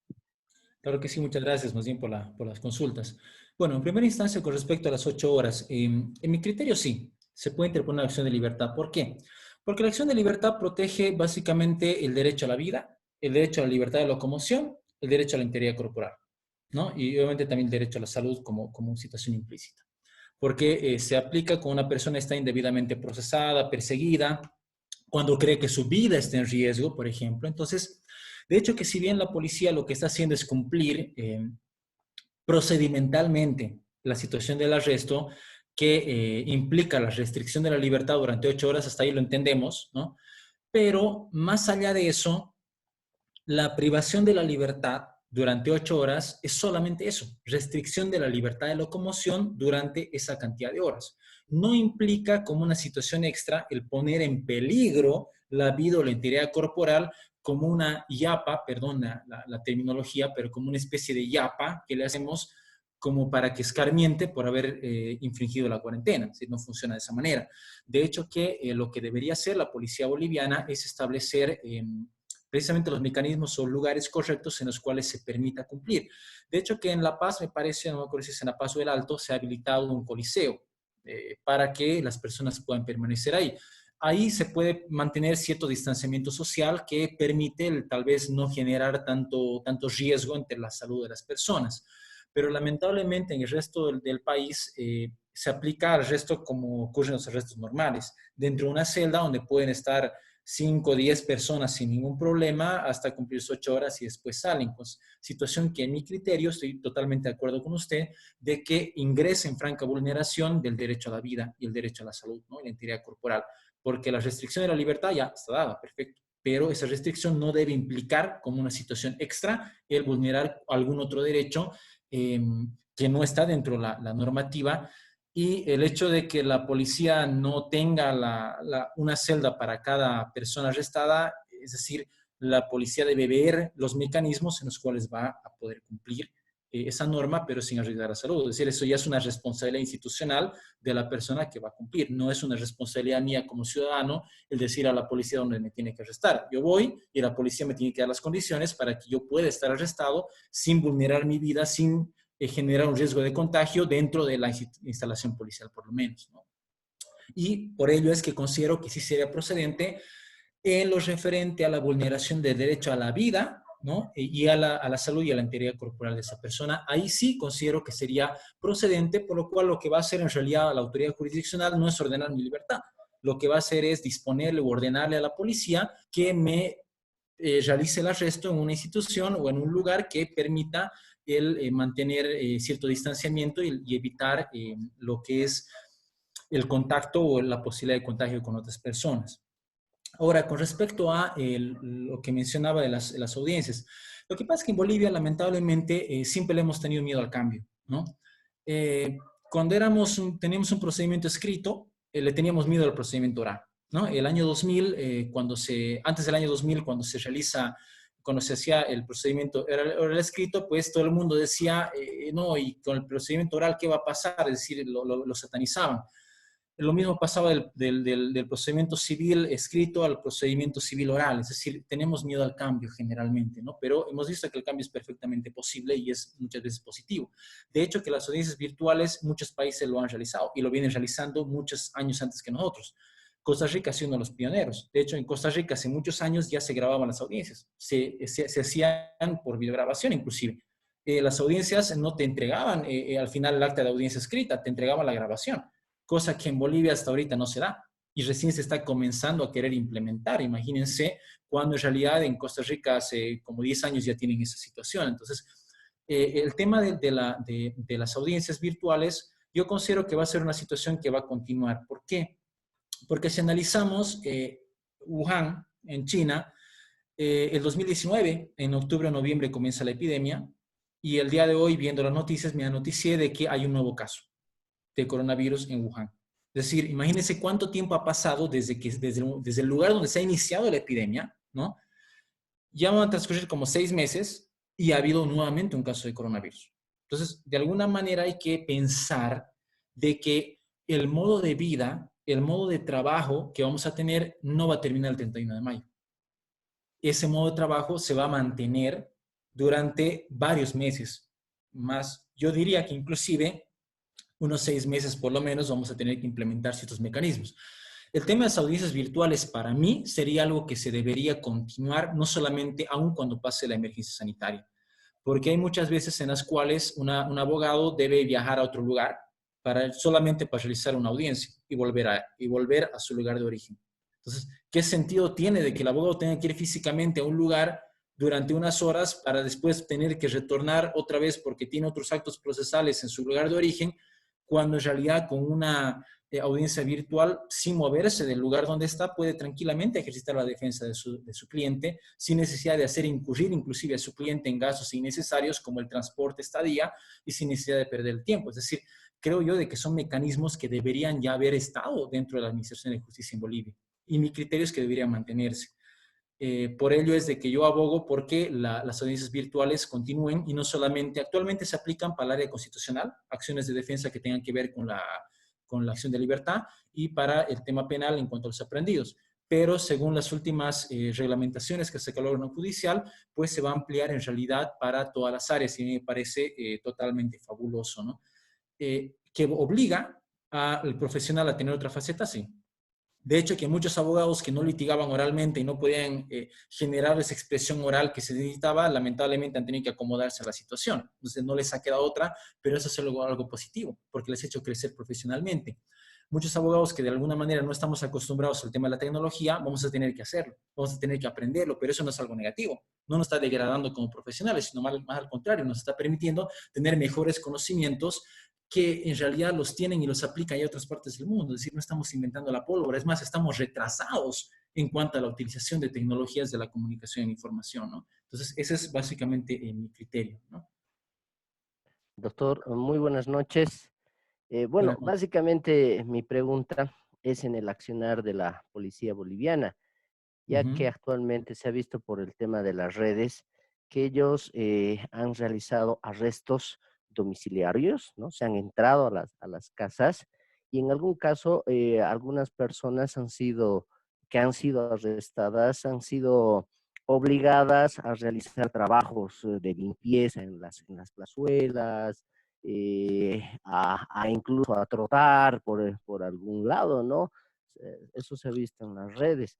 Y obviamente y otra cosa más que observo es en el sentido de cuando te detienen con tu vehículo, te arrestan 8 horas, te quitan, te secuestran el coche, te obligan a pagar el monto.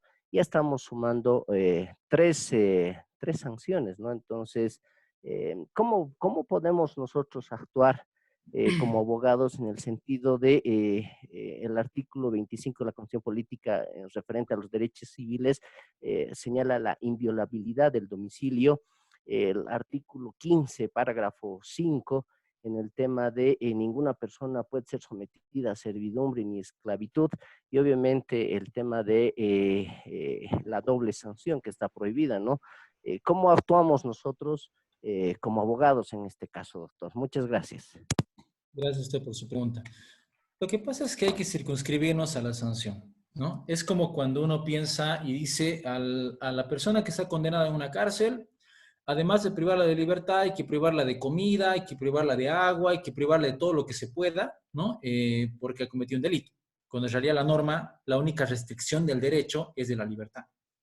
Todo lo que nosotros hagamos extra, automáticamente es una ilegalidad, cuando lo hacemos obviamente de una manera deliberada.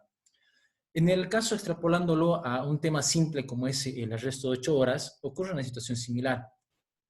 toda persona, no solamente los abogados, sino que toda persona debe saber a qué se atiene cuando sale de su casa, cuando le corresponde. Entonces, eso se llama seguridad jurídica, ¿no es cierto? Que las normas nos digan, nos rayen las reglas del juego, nos digan, señores, esa es la cancha y en esta cancha se juega de esta manera. Eso está permitido y eso está prohibido. Si ustedes hacen lo que está permitido, bienvenidos, son buenos ciudadanos. Si ustedes hacen lo que está prohibido, la sanción es esta. Nos tiene que decir cuál es la conducta prohibida y asimismo nos tiene que decir qué nos va a pasar cuando infringimos la conducta prohibida. Es decir, cuál va a ser la consecuencia jurídica. En el caso concreto, los decretos de seguridad nos dice cuál es la conducta prohibida, el infringir la circulación cuando no nos corresponde. Está prohibido, efectivamente. Ahora, ¿qué pasa si infringimos eso? Ahí viene y ahí entra la sanción, que en realidad la sanción es una sola. La sanción es de privación de libertad de 8 horas y multa. Esa es la sanción en realidad. Arresto de 8 horas y multa. Ahora, la multa obviamente depende de si yo estoy solo, es decir, si yo estoy a pie, si yo estoy en una motocicleta o si yo estoy en un vehículo. Si estoy a pie, voy a pagar 1.000 bolivianos. Si estoy en motocicleta, creo que 1.500. Si estoy en una movilidad de un vehículo, 2.000. Entonces, de hecho, que cuando yo salgo de mi casa y la policía me intercepta, automáticamente sé que me van a pasar 2 cosas. Que voy a ser arrestado y no voy a poder salir durante 8 horas del recinto policial. Y segundo, de que voy a tener que pagar una multa.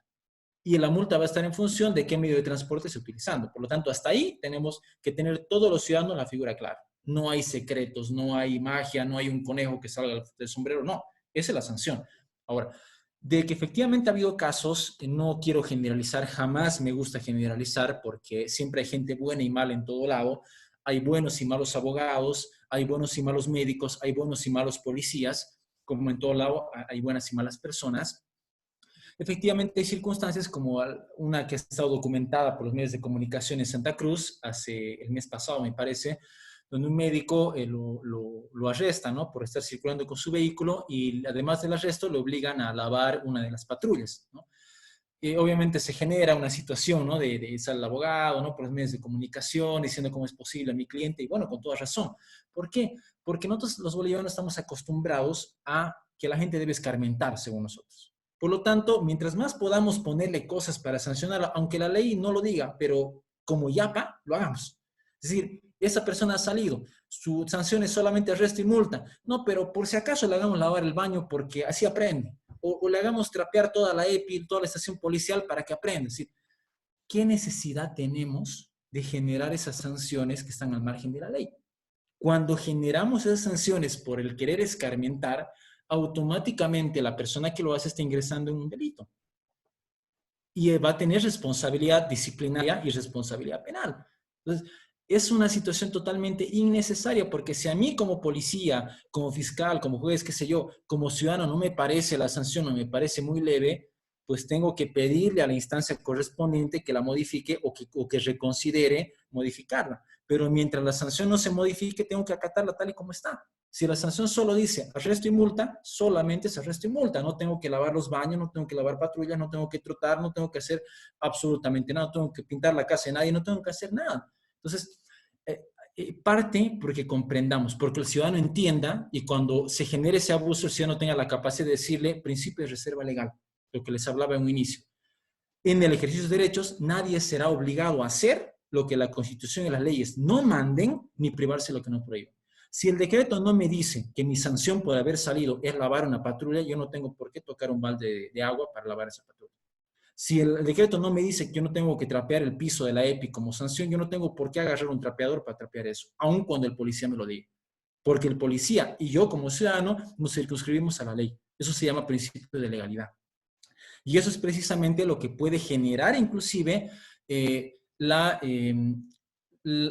implementación o la interposición de acciones constitucionales, porque precisamente las acciones de defensa que están previstas en la Constitución, llámese amparo constitucional, acción de libertad, acción de cumplimiento, etcétera, son precisamente cuando existen vulneraciones de derechos fundamentales por parte de personas que abusan, ¿no? Y que llegan a restringir.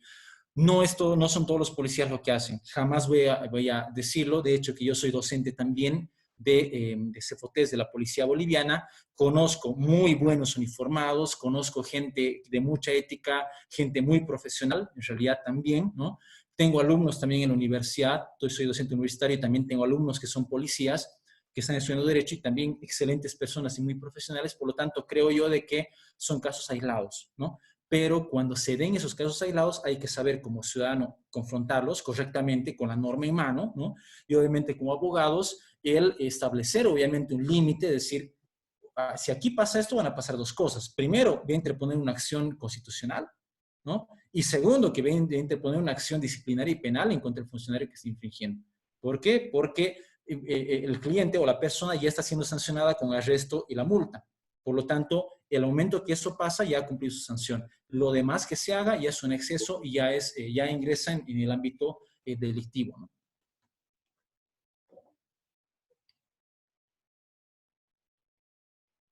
¿Alguien más que quisiera hacer alguna consulta? Sí, buenas noches, doctor Weimar Águila. También soy abogada, ¿no? Muy bien por las recomendaciones y la ilustración que hace en su ramo.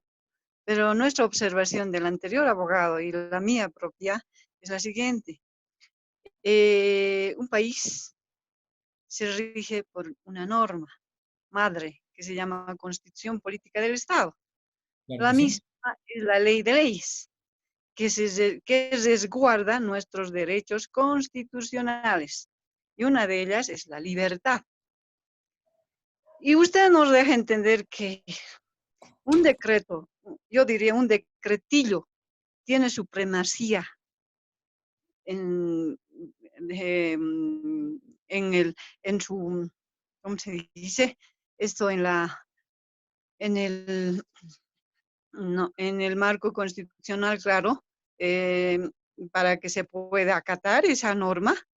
No es más bien que la Constitución Política del Estado, como resguarda nuestra libertad y nuestra privacidad, porque al haber lanzado ese decretillo que coarta nuestra libertad, que es un derecho que tenemos todos los bolivianos, y a la privacidad de nuestro domicilio, porque lo que hacen los policías, las Fuerzas Armadas y la señora ejecutiva que está momentáneamente en el poder, pues está transgrediendo la norma que usted refiere, ¿no es cierto? Entonces yo digo, deberíamos nosotros, los colegas abogados, mediante nuestro colegio de abogados, la nacional, demandar su inconstitucionalidad. Es verdad, parece que estamos en un régimen de dictadura y no en un régimen democrático, pero este régimen ahora es pasajero, es momentáneo, pero está disponiendo sobre nuestras vidas. Es muy lamentable, yo digo, porque la verdad que nuestros colegios de abogados y los profesionales que estamos en el ramo estamos muy mal ubicados. Y es muy lamentable, ¿no? Usted dice que, yo entiendo, el decretillo ese que tiene sanciones, que no debemos salir, que todo eso, pero me voy a la norma, a la madre de las leyes, que es la Constitución. Hola. El decreto que ha lanzado este gobierno es inconstitucional. Muchas gracias, doctor. Gracias. Bueno, en realidad hay que hacer dos apreciaciones, ¿no? Con respecto, me olvidaba señalar, con respecto a lo señalado por el anterior colega, del ingreso en domicilio, ¿no? Efectivamente, lo que protege en realidad el principio de prohibición de exceso dentro del derecho penal es precisamente uno de ellos es la inviolabilidad de domicilio, ¿no?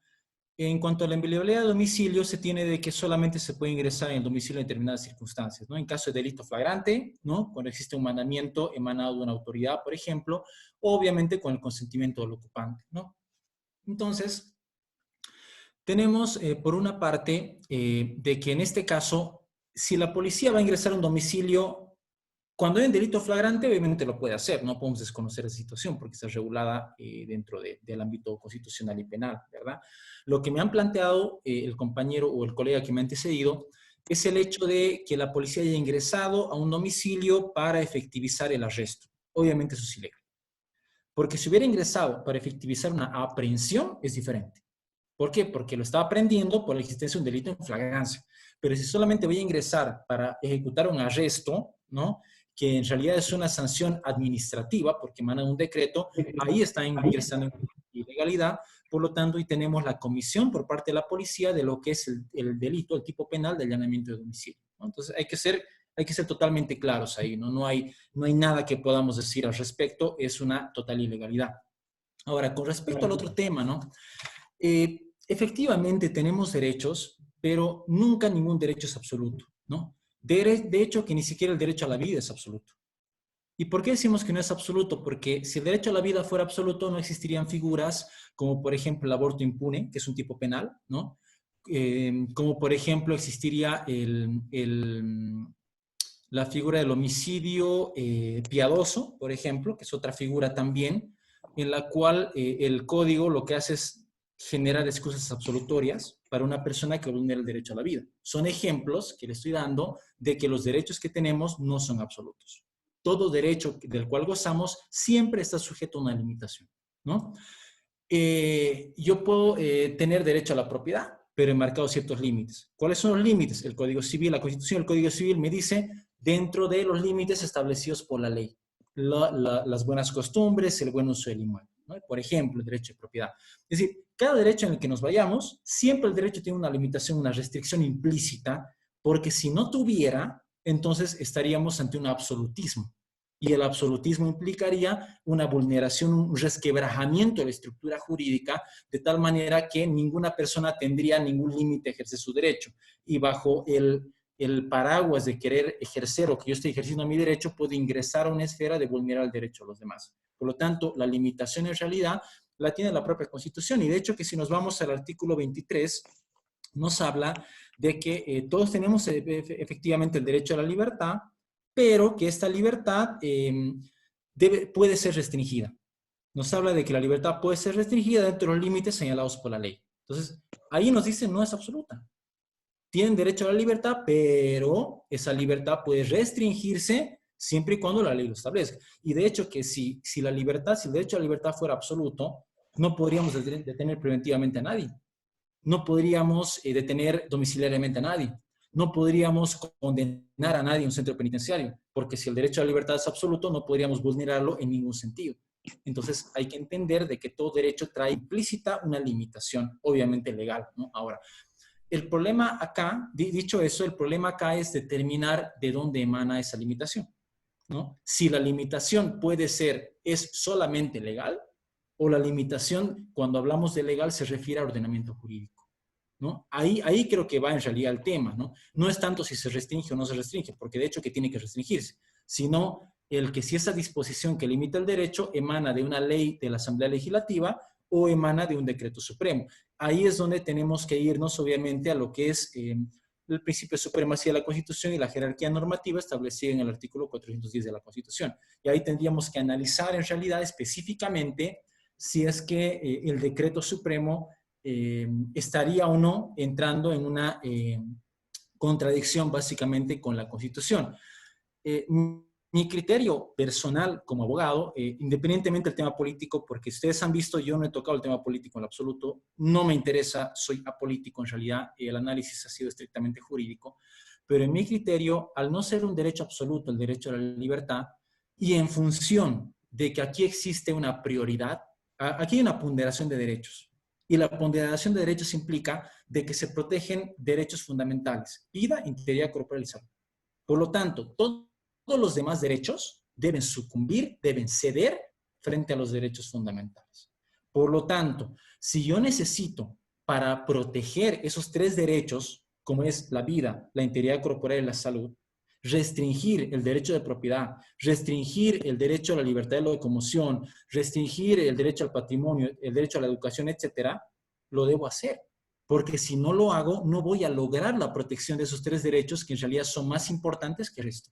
Por lo tanto, haciendo una ponderación de derechos, unos derechos van a tener que ceder frente a otros que van a ser más importantes.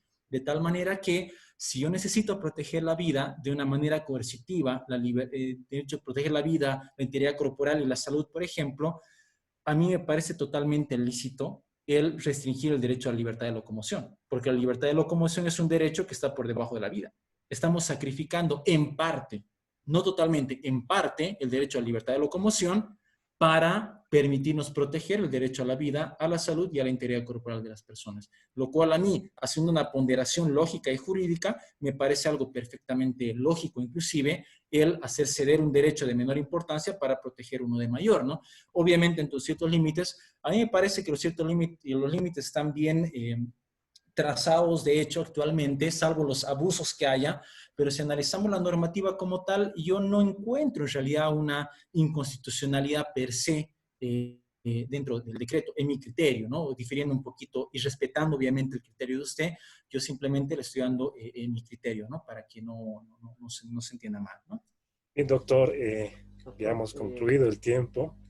Con las disculpas del caso a cada uno de los participantes. Me imagino que tenían una serie de consultas, pero el tiempo es limitado.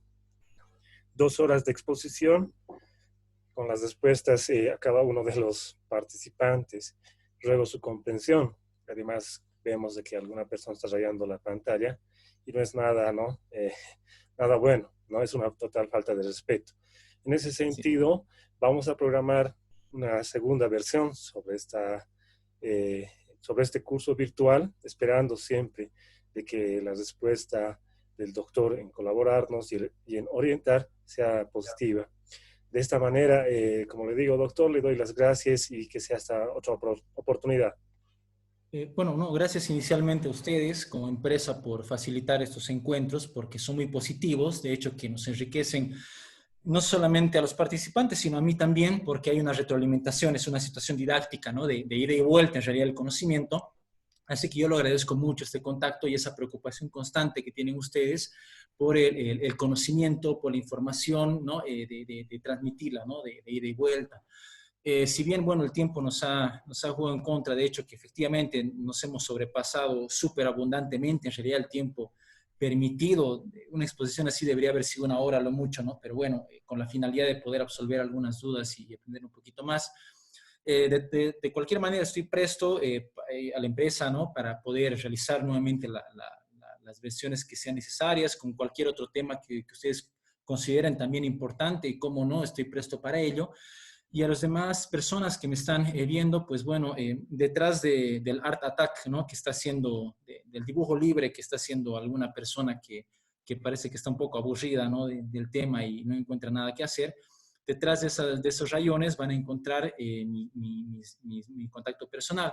De tal manera que ustedes van a poder, tal vez, si lo necesitan de una manera ya personal, hacerme alguna consulta. Está mi número celular, está el email y finalmente, bueno, en Facebook me pueden encontrar así, ¿no? Entonces, ha sido un gusto realmente haber participado en esta exposición. Espero humildemente que haya sido de su agrado, lo poco que de repente uno puede hacer. Lo he tratado de transmitir de una manera analítica, tal vez viendo un poquito las normas para poder tener un sustento, y espero que haya sido provechosa. Y bueno, muchas gracias a todos por la paciencia. Hasta una siguiente oportunidad. Muy amables. Buenas noches. Así es, de la misma manera queremos agradecer a todos los participantes y hasta una nueva oportunidad donde vamos a estar departiendo y compartiendo charlas de un nivel ya de una coyuntura para que de esa manera podamos desarrollar nuestro conocimiento. Que tengan muy buenas noches y cualquier consulta en los grupos de WhatsApp, de la misma manera la página de Facebook y el canal de YouTube. Muy buenas noches. Gracias, excelente. Gracias, muy amable. Gracias, doctor. Gracias. Hasta luego, doctor. Gracias. Gracias, doctor. Muchas gracias, doctor. Excelente. Gracias. Gracias, doctor. Hasta luego. Hasta luego, buenas noches, muy amables. Hasta luego, doctor. Hasta luego. Si nos podrían facilitar el video, por favor. Estaba muy excelente la disertación del doctor. ¿O cómo podríamos acceder? Claro que sí, nosotros vamos a subir mañana al canal de YouTube. De ahí lo pueden descargar, igual en los grupos de WhatsApp lo vamos a compartir para que puedan recapitular la charla. Exacto, gracias, doc. Gracias, muchas felicidades. A ustedes las gracias, muy amable, gracias. Muchas gracias, estuvo muy interesante. Gracias, muy amable.